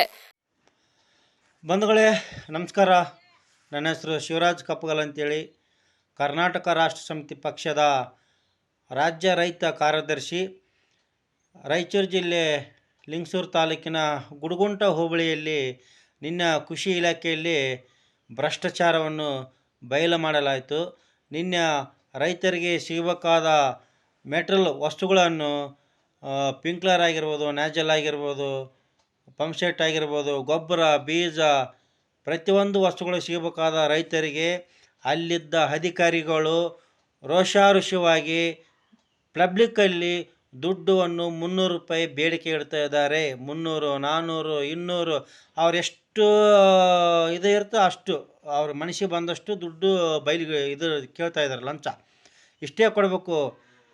ಒಬ್ಬೊಬ್ಬರಿಗೆ ನಿನ್ನೆ 300 ರೂಪಾಯಿ ತೊಗೋತಾ ಇದ್ದರು ಪೈಪು, ನ್ಯಾಜಲ್, ಪಿಂಕ್ಲರ್ ಸಲಿಗೆ. ನಾವು ಅಲ್ಲಿ ಹೋಗಿ ಕೇಳಿದಾಗ, ಸರ್ ದುಡ್ಡು ಎದು ಕೊಡಬೇಕು, ಉಚಿತವಾಗಿ ಬರುತ್ತೆ, ರೈತರಿಗೆ ಫ್ರೀಯಾಗಿ ಕೊಡಬೇಕಲ್ಲ ಅಂತ ಕೇಳಿದಾಗ ಅಲ್ಲಿರ್ತಕ್ಕಂಥ ಅಧಿಕಾರಿ ಅಂಬರೀಷ್ ಗೌಡೂರು ಅಂತ ಹೇಳ್ಬಿಟ್ಟು ಅವ್ರು ಹೇಳ್ತಾರೆ, ಜೆರಾಕ್ಸ್ ಮಾಡಿಸ್ಬೇಕು sir 5 set sir, GPS photo ತೆಗಿಸ್ಬೇಕು ಸರ್ ಅಂತೇಳಿಬಿಟ್ಟು ಅದಕ್ಕೆ 300 ರೂಪಾಯಿ ತೊಗೊತಾ ಇದ್ದೀವಿ ಸರ್ ಅಂತಂದ. ಹೌದಾ ಅಂತ ಕೇಳಿದಾಗ ಅದು ರೂಲ್ಸ್ ಇದೆ ಅಂತ ಕೇಳಿದಾಗ ಅವ್ರೇನು ಮಾತಾಡಲಿಲ್ಲ. ನೋಟಿಸ್ ಕೊಡ್ರಿ ಅಂತ ಹೇಳಿದ್ವಿ, ಇಲ್ಲ 300 ರೂಪಾಯಿ ಕೊಟ್ಟಿದ್ದು ರಿಸಿಪ್ಟ್ ಕೊಡ್ರಿ ಅಂತ ಕೇಳಿದ್ವಿ, ಅವ್ರೇನು ಮಾತಾಡಲಿಲ್ಲ. ಆಮೇಲೆ ಅವರು ಅಧಿಕಾರಿಗಳು ಎಲ್ಲ ಇದ್ದರು, ಅವ್ರು ಕೇಳಿದಾಗ ಯಾರು ಏನು ಮಾತಾಡಲಿಲ್ಲ. ಅವ್ರಿಗೆ ಒಂಥರ ಭಯ ಹುಟ್ಟಿತು, ನಡ್ಕ ಹುಟ್ಟಿತು, ಅಂಜಿಕೆ ಹುಟ್ಟಿತು ಅವರಿಗೆ. ಅವರು ಬೇಡ ಸರ್ ಬೇಡ ಅಂತೇಳಿಬಿಟ್ಟು ಮತ್ತು ದುಡ್ಡನ್ನು ರೈತರಿಗೆ ಒಳ್ಳೆ ವಾಪಸ್ ಇಸ್ಕೊಟ್ಟಿವೆ. ಅಲ್ಲಿ ಹೇಳೋರು ಕೇಳೋರು ಯಾರೇ ಇಲ್ಲ, ತಾವು ಮಾಡಿದ್ದೇ ಮಾರ್ಗ, ತಾವು ನಡೆದಿದ್ದೇ ಇದು. ಅಲ್ಲಿ ಒಬ್ರದ್ದು ಭಯ ಇಲ್ಲ, ಅಂಜಿಕಿಲ್ಲ, ರೋಷಾರೋಷವಾಗಿ ಪಬ್ಲಿಕಲ್ಲಿ ದುಡ್ಡು ಕೇಳ್ತಾ ಇದ್ದಾರೆ ಭ್ರಷ್ಟ ಅಧಿಕಾರಿಗಳು. ಇವ್ರ ಮೇಲೆ ಸೂಕ್ತ ಕ್ರಮ ತಗೋಬೇಕು, ಸಂಬಂಧಪಟ್ಟ ಅಧಿಕಾರಿಗಳು ಇವರನ್ನು ತನಿಖೆ ತಗೋಬೇಕು, ಇವ್ರ ಮೇಲೆ ಕಂಪ್ಲೇಂಟ್ ಆಗಬೇಕು. ಇವ್ರ ಮೇಲೆ ಒಂದು ಜವಾಬ್ದಾರಿನ ಇದ್ದ ಅಧಿಕಾರಿಗಳು ಈ ಥರ ಮಾಡಿದ್ರಂಗ ಯಾರು ಹೇಳೋರಿಲ್ಲ ಕೇಳೋರಿಲ್ಲ. ಗುಡುಗುಂಟ ಕೃಷಿ ಇಲಾಖೆಗಳಲ್ಲಿ ಪ್ರತಿಯೊಬ್ಬರು ರೈತರು ದುಡ್ಡು ಹೋಗಿ ಕೊಟ್ಟು ಬರ್ತೀವಿ ಸರ್, ಬಾಂಡ್ ಕೇಳ್ತಾ ಇದ್ದಾರೆ ಸರ್ ದುಡ್ಡು ಕೊಡಿಲ್ಲ ಅಂದರೆ ಇವತ್ತು ಬಾ ನಾಳೆ ಬಾ ಅದು ತೊಗೊಂಬಾ ಇದು ತೊಗೊಂಬಾ ಅಂತೇಳಿ ಸುಳ್ಳು ಓಡಿಸಾಡ್ತಾ ಇದ್ದಾರೆ ಸರ್ ಅಂಥೇಳಿ ರೈತರು ಅಪವಾದ ಮಾಡಿದ್ರು. ಅಲ್ಲಿ ವಾದ ಮಾಡ್ತಾಯಿದ್ರು ಪಬ್ಲಿಕಲ್ಲಿ. ನಿನ್ನೆ ಒಂಥರ ಇದಾದಂಗೆ ಆಯಿತು, ಜಗಳ ಆಯಿತು. ರೈತರಿಗೆ ನಮ್ಗೆ ಅವರಿಗೆ ಎಲ್ಲ ವಾದ ಆಯಿತು. ದುಡ್ಡು ಕೊಟ್ಟರೆ ಏನು ಡಾಕ್ಯುಮೆಂಟ್ಸ್ ಬೇಕಾಗಿಲ್ಲ ಸರ್, ಇವರಿಗೆ ದುಡ್ಡು ಕೊಡಲಿಲ್ಲ ಅಂದರೆ ಅದು ತೊಗೊಂಬ ಇದು ತೊಗೊಂಬ ಅಂತೇಳಿ ಓಡಾಡಿಸ್ತಾ ಇದ್ದಾರೆ ಸರ್. 5 ಸತ 6 ಸತ ತಿರುಗಿಸ್ತಾ ಇದ್ದಾರೆ. ನಾವು ಕೆಲಸ ಬಿಟ್ಟು ಬರೋಕ್ಕಾಗಲ್ಲ ಅಂತೇಳಿ ಇದು ಮಾಡಿದರು. ನಿನ್ನೆ 300 ರೂಪಾಯಿ ತೊಗೊತಾಯಿದ್ರು. 20 ಸಟ್ಟಿಗೆ 9,000 ರೂಪಾಯಿ ಆಯಿತು. ಅವ್ರು 25-26 ಸಟ್ಟು ಒಂದು ಗಾಡಿ ಬಂದದಕ್ಕೆ, ಒಂದು ಗಾಡಿಗೆ ಅಂದರೆ 26-25 ಸಟ್ಟಿಗೆ ಇದಕ್ಕೆ ಎಷ್ಟಾಯಿತು ದುಡ್ಡು? 27-28 ಸಟ್ಟಿಗೆ 9,000-15,000 ರೂಪಾಯಿ ರೊಕ್ಕ ಜೆರಾಕ್ಸ್ ಮಾಡೋಕ್ಕೆ ಹೋಗುತ್ತಾ ಅಂತ ಕೇಳಿದಾಗ ಕೊಳ್ಳಾಗ ID ಕಾರ್ಡ್ ಇಲ್ಲ. ಬ್ರೋಕರ್ಗಳು ಅವ್ರ ಸರ್ಕಾರಿ ಅಧಿಕಾರಿಗಳು ಅಂತ ಹೇಳೋರು ಕೇಳೋರು ಯಾರಿಲ್ಲ, ಗೊತ್ತಾಗ್ತಾ ಇಲ್ಲ. ಒಬ್ಬ ದುಡ್ಡು ತೊಗೋಬೇಕಂತೇಳಿ ಒಬ್ಬನ ನೇಮಕ ಮಾಡಿರ್ತಾರೆ, ಅದು ರೈತರ ಮಗನೇ, ಬಡವ್ರ ಮಗನೇ, ನೀನು ದುಡ್ಡು ತೊಗೋಪ್ಪ, ನಾವು ರೈತರೆಲ್ಲ ಹತ್ರ ಕಲೆಕ್ಟ್ ಮಾಡ್ಕೊ ಅಂತೇಳಿ ಕೇಸಿ ಒಬ್ಬನ ನೇಮಕ ಮಾಡಿರ್ತಾರೆ. ಅವ್ರನ್ನ ಒಬ್ಬನು ಬಂದು ಅವನು ಇಷ್ಟಂತ ಕೊಡ್ತಾರೆ. ಅವ್ನು ಬಂತನ ರೈತರ ಹತ್ರ 300 ರೂಪಾಯಿ ತೊಗೊತಾ ಇದ್ದಾರೆ. ಅದನ್ನೆಲ್ಲ ರೆಕಾರ್ಡಿಂಗ್ ಮಾಡಿ ವಿಡಿಯೋ ಮಾಡಿವಿ. ಇದಕ್ಕೆ ಸಂಬಂಧಪಟ್ಟ ಅಧಿಕಾರಿಗಳನ್ನು ಇವರು ಸೂಕ್ತ ಕ್ರಮ ತಗೋಬೇಕು. ಕಾನೂನುಬದ್ಧವಾಗಿ ರೈತರಿಗೆ ಸಿಗಬೇಕಾದ ವಸ್ತುಗಳನ್ನು ಸಿಗಲಿ ಅಂಥೇಳಿ ನಾವು ಕೇಳಿಕೊಳ್ತೇವೆ. ಇವ್ರ ಮೇಲೆ ಆ್ಯಕ್ಷನ್ ತೊಗೊಳ್ಳಿ, ಇವ್ರನ್ನ ಅಮಾನತು ಮಾಡಬೇಕು. ಅಂಬರೀಷ್ ಗೌಡೂರು ಅಂತ ವ್ಯಕ್ತಿನ ಇಂಥ ನಡ್ಕೊಬೇಡ. ID ಕಾರ್ಡ್ ಇಲ್ಲ, ಬ್ರೋಕರ್ಗಳು ಅಲ್ಲಿ ನಡೀತಕ್ಕಂಥ ವ್ಯವಹಾರಗಳು ಏನು ಅಧಿಕಾರಿಗಳು ಗೊತ್ತಿದೆಯೋ ಗೊತ್ತಿಲ್ಲೋ ಅದು ನಮ್ಗೆ ಗೊತ್ತಿಲ್ಲ. ಹಾಗಾಗಿ ಈ ಮುಂದೆ ಅಲ್ಲಿ ಅನ್ಯಾಯ ಅಕ್ರಮಗಳನ್ನು ಲಂಚಾವತಾರ ಗೊತ್ತಾದರೆ ಏನಾರು ಕಂಡು ಬಂದಲ್ಲಿ ನಮ್ಮ ಕರ್ನಾಟಕ ರಾಷ್ಟ್ರ ಸಮಿತಿ ಪಕ್ಷ ರೈತರ ಪರವಾಗಿ ಜನರ ಪರವಾಗಿ ಧ್ವನಿ ಎತ್ತೀವಿ, ಮುಂದೆ ಹೋರಾಟ ಮಾಡ್ತೀವಿ. ಇದು ಕೂಡಲೇ ಸಂಬಂಧಪಟ್ಟ ಅಧಿಕಾರಿಗಳು ಎಲ್ಲರೂ ಅವ್ರ ಮೇಲೆ ಆ್ಯಕ್ಷನ್ ತೊಗೋಬೇಕು. ಮುಂದಿನ ದಿನಗಳಲ್ಲಿ ಈ ಥರ ಆಗೋಕ್ಕೆ ನಾವು ಬಿಡಲ್ಲ, ತೊಗೋಬಾರ್ದು. ದುಡ್ಡು ತೊಗೊಂಡ್ರೆ ನಾವು ಲೋಕಾಯುಕ್ತಕ್ಕೆ ಕೊಡ್ತೀವಿ, ಅವ್ರ ಮೇಲೆ ಕೇಸ್ ಮಾಡ್ತೀವಿ ಅಂತೇಳಿ ಒಂದೆರಡು ಮಾತಾಡ್ತಾ ಧನ್ಯವಾದಗಳು. ನಮಸ್ಕಾರ. ನಾನು ನಿರುಪಾಧಿಕೆ ಗೋಮರ್ಸಿ ಅಂತ ಕರ್ನಾಟಕ ರಾಷ್ಟ್ರ ಸಮಿತಿ ಪಕ್ಷದ ರಾಜ್ಯ ರೈತ ಘಟಕದ ಪ್ರಧಾನ ಕಾರ್ಯದರ್ಶಿ. ನಿನ್ನೆ ದಿನಾಂಕ 14/8/2025 ರಾಯಚೂರು ಜಿಲ್ಲೆ ಲಿಂಗಸೂರು ತಾಲೂಕಿನ ಗುರುಗುಂಟ ರೈತ ಸಂಪರ್ಕ ಕೇಂದ್ರದಲ್ಲಿ ಅಲ್ಲಿನ AOಗಳು ಮತ್ತು ಅಕೌಂಟೆಂಟ್ಗಳು ಒಬ್ಬ ಮಧ್ಯವರ್ತಿಗಳನ್ನು ಇಟ್ಟುಕೊಂಡು ಅಲ್ಲಿನ ಸುಮಾರು 50-60 ರೈತರಿಗೆ ಅವರಿಗೆ ಸಿಗಬೇಕಾದಂಥ ಸೇವೆಗಳು ಸೌಕರ್ಯಗಳು ಸರ್ಕಾರದ ಯೋಜನೆಗಳನ್ನು ಕೊಡುವಂಥ ಸಂದರ್ಭದಲ್ಲಿ ಉಪಕರಣಗಳು, ಕೃಷಿ ಉಪಕರಣಗಳು, ಉದಾಹರಣೆಗೆ ಸ್ಪ್ರಿಂಕ್ಲರ್ ಪೈಪ್ಗಳಾಗಿರ್ಬೋದು, ಆಮೇಲೆ ನೀರಾವರಿಗೆ ಉಪಕರಣಗಳಾಗಿರ್ಬೋದು, ರಾಸಾಯನಿಕ ಗೊಬ್ಬರಗಳಾಗಿರ್ಬೋದು, ಹೀಗೆ ರೈತನಿಗೆ ಬೇಕಾದಂಥ ಮೂಲಭೂತ ಸೌಲಭ್ಯಗಳ ಉಪಕರಣಗಳನ್ನು ನೀಡುವಂಥ ಸಂದರ್ಭದಲ್ಲಿ ಒಬ್ಬೊಬ್ಬ ರೈತನ ಹತ್ತಿರ 300 ಅಂದರೆ 300 ರೂಪಾಯಿ ಪಡೆದು ಸುಮಾರು 30 ಜನರ ಹತ್ರ 300 ರೂಪಾಯಿ ಪಡೆದು ವಂಚಿಸುವಂಥ ಕೆಲಸವನ್ನು ಅಲ್ಲಿನ ರೈತ ಸಂಪರ್ಕ ಕೇಂದ್ರದ ಅಧಿಕಾರಿಗಳು ಮಾಡಿರ್ತಾರೆ. ಈ ವಿಚಾರವಾಗಿ ಕರ್ನಾಟಕ ರಾಷ್ಟ್ರ ಸಮಿತಿ ಪಕ್ಷದವರು ಈ ವಿಷಯ ಗಮನಕ್ಕೆ ಬಂದಾಗ ನಾವು ಅಲ್ಲಿ ಭೇಟಿ ಕೊಟ್ಟು ಅದನ್ನು ಪ್ರಶ್ನೆ ಮಾಡಿ ಸರ್ಕಾರದ ನೀತಿ ನಿಯಮಗಳು ಏನಾದರೂ ಹಣ ವಸೂಲಿ ಮಾಡುವಂಥದ್ದು ನಿಯಮಗಳು ಇದಾವ ಅನ್ನುವಂಥದ್ದನ್ನು ಪ್ರಶ್ನೆ ಮಾಡಿದಾಗ ಅವರು ತಪ್ಪೊಪ್ಪಿಕೊಂಡು ಸುಮಾರು 30 ರೈತರಿಗೆ ಪಡೆದಂಥ ಹಣವನ್ನು, ವಸೂಲಿ ಮಾಡಿದಂಥ ಹಣವನ್ನು ಮತ್ತೆ ಸ್ಥಳದಲ್ಲಿನೇ ವಾಪಸ್ ಕೊಟ್ಟು ಸುಮಾರು 300 × 30 ಅಂತಂದರೆ 9,000 ರೂಪಾಯಿ ಹಣವನ್ನು ವಸೂಲಿ ಮಾಡಿದ್ರು. ಮತ್ತೆ ನಾವು KRS ಪಕ್ಷದವರು ಅಲ್ಲಿ ಹೋಗಿ ಭೇಟಿ ಮಾಡಿ ಪ್ರಶ್ನೆ ಮಾಡಿರುವಂಥ ಸಂದರ್ಭದಲ್ಲಿ ರೈತರಿಗೆ ಮತ್ತೆ ಮರಳಿ ಹಣವನ್ನು ಕೊಟ್ಟಿರುವುದು ನಡೆದಿದೆ. ಹೀಗಾದಾಗ ರಾಯಚೂರು ಜಿಲ್ಲೆಯ ಲಿಂಗಸೂರು ತಾಲೂಕಾದ್ಯಂತ ಸುಮಾರು 4 ರೈತ ಸಂಪರ್ಕ ಕೇಂದ್ರಗಳು ಬರ್ತವೆ. ಈ ತರದ ಕೃಷಿ ಉಪಕರಣಗಳಿಗಾಗಿ ಸುಮಾರು 2,000ಕ್ಕೂ ಹೆಚ್ಚು ರೈತರು ನೋಂದಣಿಯನ್ನ ಅರ್ಜಿಯನ್ನು ಹಾಕಿರ್ತಾರೆ. ಅದು ಯಾವುದೇ ಕೃಷಿ ಉಪಕರಣಗಳದು ಸ್ಪ್ರಿಂಕ್ಲರ್ ಪೈಪ್ಗಳಾಗಿರ್ಬೋದು, ಆಮೇಲೆ ಕೃಷಿ ಚಟುವಟಿಕೆಗೆ ಟಿಲ್ಲರ್ಗಳಾಗಿರ್ಬೋದು, ಹೀಗೆ ಯಾವುದೇ ಒಂದು ಉಪಕರಣಗಳನ್ನ ಪಡಿಬೇಕಾದ್ರೆ ಅಲ್ಲಿ ಈಗಾಗಲೇ ಮುಂಚೆ ಯಾವುದೇ ಒಂದು ಕಂಪನಿಗೆ DD ಅಂತ ತುಂಬಿರ್ತಾರೆ. ಅದಕ್ಕೆ ಮೂಲ ಬೆಲೆಗೆ ಸಂಬಂಧಪಟ್ಟಂಗೆ ಸಹಾಯಧನ ಬಿಟ್ಟು ಮೂಲ ಬೆಲೆಯಲ್ಲಿ DD ರೂಪದಲ್ಲಿ ಹಣವನ್ನು ಪಾವತಿಸಿರ್ತಾರೆ ಈಗಾಗಲೇ. ಆದರೆ ಅಧಿಕಾರಿಗಳು ಒಂದು ನಿಯಮಗಳನ್ನ ಮಾಡಿದ್ರೆ, ಸರ್ಕಾರ ಒಂದು ನಿಯಮಗಳನ್ನ ಮಾಡಿದ್ರೆ, ಇಲ್ಲಿ ಕೆಳ ಹಂತದಲ್ಲಿ ರೈತರಿಗೆ ಅಧಿಕಾರಿಗಳೊಂದು ನಿಯಮ ಮಾಡಿ ಹಗಲಲ್ಲೇ ರೈತರಿಗೆ ವಂಚಿಸುವಂಥದ್ದು, ಮೋಸ ಮಾಡುವಂಥದ್ದು, ಹಣವನ್ನು ಪಡೆದು ವಸೂಲಿ ಮಾಡುವಂಥದ್ದು ಇವತ್ತು ರಾಯಚೂರು ಜಿಲ್ಲೆಯಲ್ಲಿ ನಡೀತಾ ಇದೆ. ಅದರ ವಿಶೇಷವಾಗಿ ಲಿಂಗಸೂರು ತಾಲೂಕಿನಲ್ಲಿ ಗುರುಗುಂಟ ರೈತ ಸಂಪರ್ಕ ಕೇಂದ್ರದಲ್ಲಿ ನಿನ್ನೆ ನಡೆದಂಥ ಘಟನೆಯ ಸಾಕ್ಷಿ. ಹಾಗಾಗಿ ಇವೆಲ್ಲವನ್ನ ನೋಡಿ ಕೂಡ ಸಂಬಂಧಪಟ್ಟ ಅಧಿಕಾರಿಗಳು ಮತ್ತು ಇಲಾಖೆಗಳು ಕಣ್ಮುಚ್ಚಿ ಕುಳಿತಿದವೇನೋ ಅನ್ನುವಂಥ ಅನುಮಾನ ನಮ್ಮಲ್ಲಿ ಮೂಡ್ತಾ ಇದೆ. ಹಾಗಾಗಿ ಪಾರದರ್ಶಕ ಆಡಳಿತ ಮತ್ತು ಪಾರದರ್ಶಕ ಸರ್ಕಾರದ ಯೋಜನೆಗಳನ್ನ ರೈತರಿಗೆ ತಲುಪಿಸುವಂಥ ಕೆಲಸ ಸಂಬಂಧಪಟ್ಟ ಇಲಾಖೆ ಅಧಿಕಾರಿಗಳು ಮಾಡಬೇಕಾಗುತ್ತೆ, ಜನಪ್ರತಿನಿಧಿಗಳು ಮಾಡಬೇಕಾಗತ್ತೆ. ಈಗಾಗಲೇ ರಾಜ್ಯದಲ್ಲಿ ಸಾಕಷ್ಟು ರೈತರ ಸಮಸ್ಯೆಗಳಿದ್ದಾವೆ. ಮುಂಗಾರು ಬಿತ್ತನೆ ಕಾರ್ಯ ಆರಂಭ ಆದ್ರೂ ಕೂಡ ಸರಿಯಾಗಿ ಬಿತ್ತನೆ ಬೀಜಗಳು ಸಿಗ್ತಾ ಇಲ್ಲ, ರಾಸಾಯನಿಕ ಗೊಬ್ಬರಗಳು ಸಿಗ್ತಾ ಇಲ್ಲ, ಕೀಟನಾಶಕಗಳು ಸಿಗ್ತಾ ಇಲ್ಲ. ಇಂತಹ ಸಂದರ್ಭದಲ್ಲಿ ಮತ್ತೆ ರೈತರಿಗೆ ಹೊರೆಯಾಗಿ ರೈತರ ಬಳಿ ಹಣ ವಸೂಲಿ ಮಾಡುವಂಥದ್ದು ಎಷ್ಟರ ಮಟ್ಟಿಗೆ ಸರಿ ಅನ್ನುವಂಥದ್ದು ಈ ನಿನ್ನೆ ನಡೆದಂಥ ಗುರುಗುಂಟದ ಪ್ರಕರಣಕ್ಕೆ ಅಧಿಕಾರಿಗಳು ಸುಮೋಟೋ ರೂಪದಲ್ಲಿ ಅವ್ರ ಮೇಲೆ ಆಕ್ಷನ್ ಮಾಡಬೇಕು, ಮತ್ತೆ ಪ್ರಕರಣವನ್ನು ದಾಖಲಿಸಿಕೊಂಡು ಈ ರೂಪದಲ್ಲಿ ಹಣವನ್ನು ವಸೂಲಿ ಮಾಡಿದಂಥ ಅಧಿಕಾರಿಗಳ ಮೇಲೆ ಸೂಕ್ತ ಕಾನೂನು ಕ್ರಮ ಕೈಗೊಳ್ಳಬೇಕನ್ನೋದು KRS ಪಕ್ಷ. ನ್ಯೂಸ್ ಸಂಗಮಕ್ಕಾಗಿ ವಂಶಿಹನಿ, ಕುಶಾಲನಗರ. KRಪೇಟೆ ತಾಲೂಕಿನ ರಾಜ್ಯ ವಿಧಾನಮಂಡಲದ ಕಾರ್ಯಕಲಾಪಗಳು ಹಾಗೂ ಚರ್ಚೆಗಳನ್ನು ವೀಕ್ಷಿಸಲು ಬೆಂಗಳೂರಿಗೆ ಸರ್ಕಾರಿ ಪ್ರಥಮ ದರ್ಜೆ ಕಾಲೇಜಿನ ವಿದ್ಯಾರ್ಥಿಗಳು ಪ್ರಯಾಣ ಬೆಳೆಸಿದ್ದಾರೆ.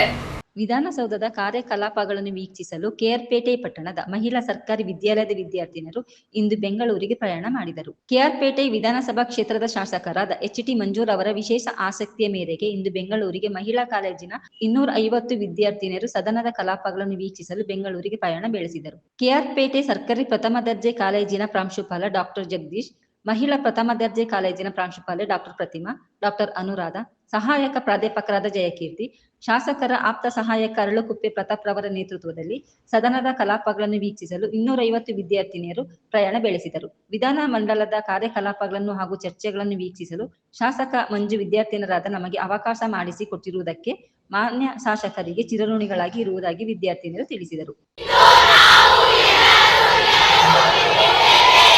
ಮಂಜುನಾಥ್ ಅವರು ಇಂದು ನಮ್ಮ ಕಾಲೇಜು ಮತ್ತು ಸರ್ಕಾರಿ ಮಹಿಳಾ ಕಾಲೇಜಿಗೆ ವಿಧಾನಸಭಾ ಕಲಾಪಗಳನ್ನು ವೀಕ್ಷಣೆ ಮಾಡೋದಕ್ಕೆ ಅವಕಾಶ ಮಾಡಿಕೊಟ್ಟಿದ್ದಾರೆ. ಅದಕ್ಕೆ ನಾನು ಎಲ್ಲ ವಿದ್ಯಾರ್ಥಿಗಳ ಪರವಾಗಿ ಹೃದಯಪೂರ್ವಕ ಧನ್ಯವಾದಗಳನ್ನು ಅರ್ಪಿಸ್ತಾ ಇದ್ದೀನಿ. ನಿಮ್ಮ ಹೆಸರು ಸರ್? ಡಾಕ್ಟರ್ ಜಗದೀಶ್ ವಿ, ಸರ್ಕಾರಿ ಪ್ರಥಮ ದರ್ಜೆ ಕಾಲೇಜು KRಪೇಟೆ ಪ್ರಿನ್ಸಿಪಾಲ್. ಮಹಿಳಾ ಸರ್ಕಾರಿ ಪ್ರಥಮ ದರ್ಜೆ ಕಾಲೇಜು ಕೃಷ್ಣರಾಜಪೇಟೆ. ಇಂದು ಬೆಂಗಳೂರಿನ ವಿಧಾನಸೌಧದಲ್ಲಿ ನಡೆಯುವ ವಿಧಾನಸಭೆಯ ಕಲಾಪವನ್ನು ವೀಕ್ಷಣೆ ಮಾಡಲು ನಮ್ಮ ಕಾಲೇಜಿನ ವಿದ್ಯಾರ್ಥಿನಿಯರು ಹೋಗುತ್ತಿದ್ದೇವೆ. ಇಂಥ ಅಮೂಲ್ಯವಾದ ಅವಕಾಶವನ್ನು ಮಾಡಿಕೊಟ್ಟ ನಮ್ಮ ಪ್ರೀತಿಯ ಹೆಮ್ಮೆಯ ಶಾಸಕರಾದ ಮಂಜಣ್ಣರವರಿಗೆ ಹೃದಯಪೂರ್ವಕ ಧನ್ಯವಾದವನ್ನು ಅರ್ಪಿಸುತ್ತೇವೆ. ಈ ಕಲಾಪ ವೀಕ್ಷಣೆಯಿಂದ ನಮ್ಮ ವಿದ್ಯಾರ್ಥಿಗಳಿಗೆ ಅಲ್ಲಿ ನಡೆಯುವಂಥ ರಾಜಕೀಯ ಚರ್ಚೆಗಳು, ಯೋಜನೆಗಳು, ಇದರ ಬಗ್ಗೆ ಅಮೂಲ್ಯವಾದ ಸಮಗ್ರವಾದ ಮಾಹಿತಿ ದೊರೆಯುತ್ತದೆ. ಆದ್ದರಿಂದ ನಮ್ಮ ವಿದ್ಯಾರ್ಥಿನಿಯರಿಗೆ ಈ ಉತ್ತಮ ಅವಕಾಶವನ್ನು ಸದುಪಯೋಗ ಪಡಿಸಿಕೊಳ್ಳಬೇಕೆಂದು ಈ ಮೂಲಕ ವಿನಂತಿ ಮಾಡುತ್ತೇನೆ. ನಿಮ್ಮ ಹೆಸರು? ಮಧುಜಿ, ಸಹಾಯಕ ಪ್ರಾಧ್ಯಾಪಕರು ಹಾಗೂ IQAC ಸಂಚಾಲಕರು. ಎಲ್ರಿಗೂ ನಮಸ್ಕಾರ. ನಾವು ಇದೇ ಫಸ್ಟ್ ಟೈಮು ವಿಧಾನಸಭಾ ನೋಡೋಕೆ ಹೋಗ್ತಿರೋದು. ನಮ್ಮ MLA ಮಂಜಣ್ಣರವರು ಕರ್ಕೊಂಡು ಹೋಗ್ತಿದ್ದಾರೆ. ಪೇಪರು TV ಬಿಟ್ಟರೆ ಇನ್ನೆಲ್ಲೂ ನಾವು ವಿಧಾನಸಭೆನ ನೋಡಿರಲಿಲ್ಲ. ಆದರೆ ನಮ್ಮ ಮೇಲೆ ಮಂಜಣ್ಣ ಅವರು ಎಲ್ಲ ವಿದ್ಯಾರ್ಥಿಗಳು ನೋಡಲಿ ಅಂತ ಇದೇ ಫಸ್ಟ್ ಟೈಮ್ ಕರ್ಕೊಂಡು ಹೋಗ್ತಿದ್ದಾರೆ. 150 ವಿದ್ಯಾರ್ಥಿಗಳನ್ನು. ಅವ್ರಿಗೆ ತುಂಬ ಹೃದಯದ ಧನ್ಯವಾದಗಳು. ಎಲ್ಲರೂ ಹೋಗಿ ವಿಧಾನಸಭಾ ನೋಡ್ಕೊಂಡು ಬರೋಣ. Thank you Manjanna sir. ಪೇಟೆ ಮಹಿಳಾ ಸರ್ಕಾರಿ ಪ್ರಥಮ ದರ್ಜೆ ಕಾಲೇಜಿನಿಂದ ಕೇರ್ಪೇಟೆ ಸುತ್ತಮುತ್ತ ಹಳ್ಳಿಗಳಿಂದ ನಾವಿಲ್ಲಿ ಬಂದು ಎಜುಕೇಷನ್ ಮಾಡ್ತಿದ್ದೀವಿ. ನಾವು ಯಾವತ್ತೂ ಕೂಡ ಬೆಂಗಳೂರು ವಿಧಾನಸಭೆನ ನೋಡಿಲ್ಲ. ನಾವು ಫಸ್ಟ್ ಟೈಮ್ ಇವಾಗಲೇ ಹೋಗ್ತಿರೋದು. ನಮ್ಮನ್ನೆಲ್ಲರೂ ಕರ್ಕೊಂಡು ಹೋಗೋಕ್ಕೆ ಕಾರಣ ನಮ್ಮ ಕೇರ್ಪೇಟೆ MLA ಆದ HT ಮಂಜಣ್ಣ ಅವರು. ನಮ್ಮ ಕಡೆಯಿಂದ ಮತ್ತು ನಮ್ಮ ಕಾಲೇಜ್ ಪರವಾಗಿ ಅವ್ರಿಗೆಲ್ಲರಿಗೂ ಥ್ಯಾಂಕ್ಸ್. ನ್ಯೂಸ್ ಸಂಗಮಕ್ಕಾಗಿ ಡಾಕ್ಟರ್ KR ನೀಲಕಂಠ, ಕೇರ್ಪೇಟೆ. ಕೊನೆಯಲ್ಲಿ ಮತ್ತೊಮ್ಮೆ ಹೆಡ್ಲೈನ್ಸ್. ಕುಶಾಲನಗರ ಪಟ್ಟಣದ ವಿವಿಧ ಕಡೆ 79ನೇ ಸ್ವಾತಂತ್ರ್ಯ ದಿನಾಚರಣೆಯನ್ನು ಅರ್ಥಪೂರ್ಣವಾಗಿ ಆಚರಿಸಿದರು. ಕ್ಯಾರ್ಪೇಟೆ ತಾಲೂಕಿನ ಅಗ್ನಿಶಾಮಕ ಠಾಣೆಗೆ ಉಚಿತವಾಗಿ ಕಂಪ್ಯೂಟರ್ ಅನ್ನು ದೊಡ್ಡಟ್ಟಿ ನಿಂಗೇಗೌಡ ಹಾಗೂ ಜಯರಾಮೇಗೌಡ ಮತ್ತು ಸೋಮಶೇಖರಗೌಡರವರು ವಿತರಿಸಿದರು. ಬೆಂಗಳೂರಿನ ಬಿಸಿನೆಸ್ ಮ್ಯಾಗಜಿನ್ ಸಂಸ್ಥೆ ವತಿಯಿಂದ ಕುಶಾಲನಗರ ತಾಲೂಕಿನ ಶೈಲಾ ಕುಶಾಲಪುರ ಅವರಿಗೆ ಇಂಟರ್ನ್ಯಾಷನಲ್ ಅಥ್ಲೆಟ್ ಪ್ರಶಸ್ತಿ ನೀಡಿ ಅಭಿನಂದಿಸಿದ್ದಾರೆ.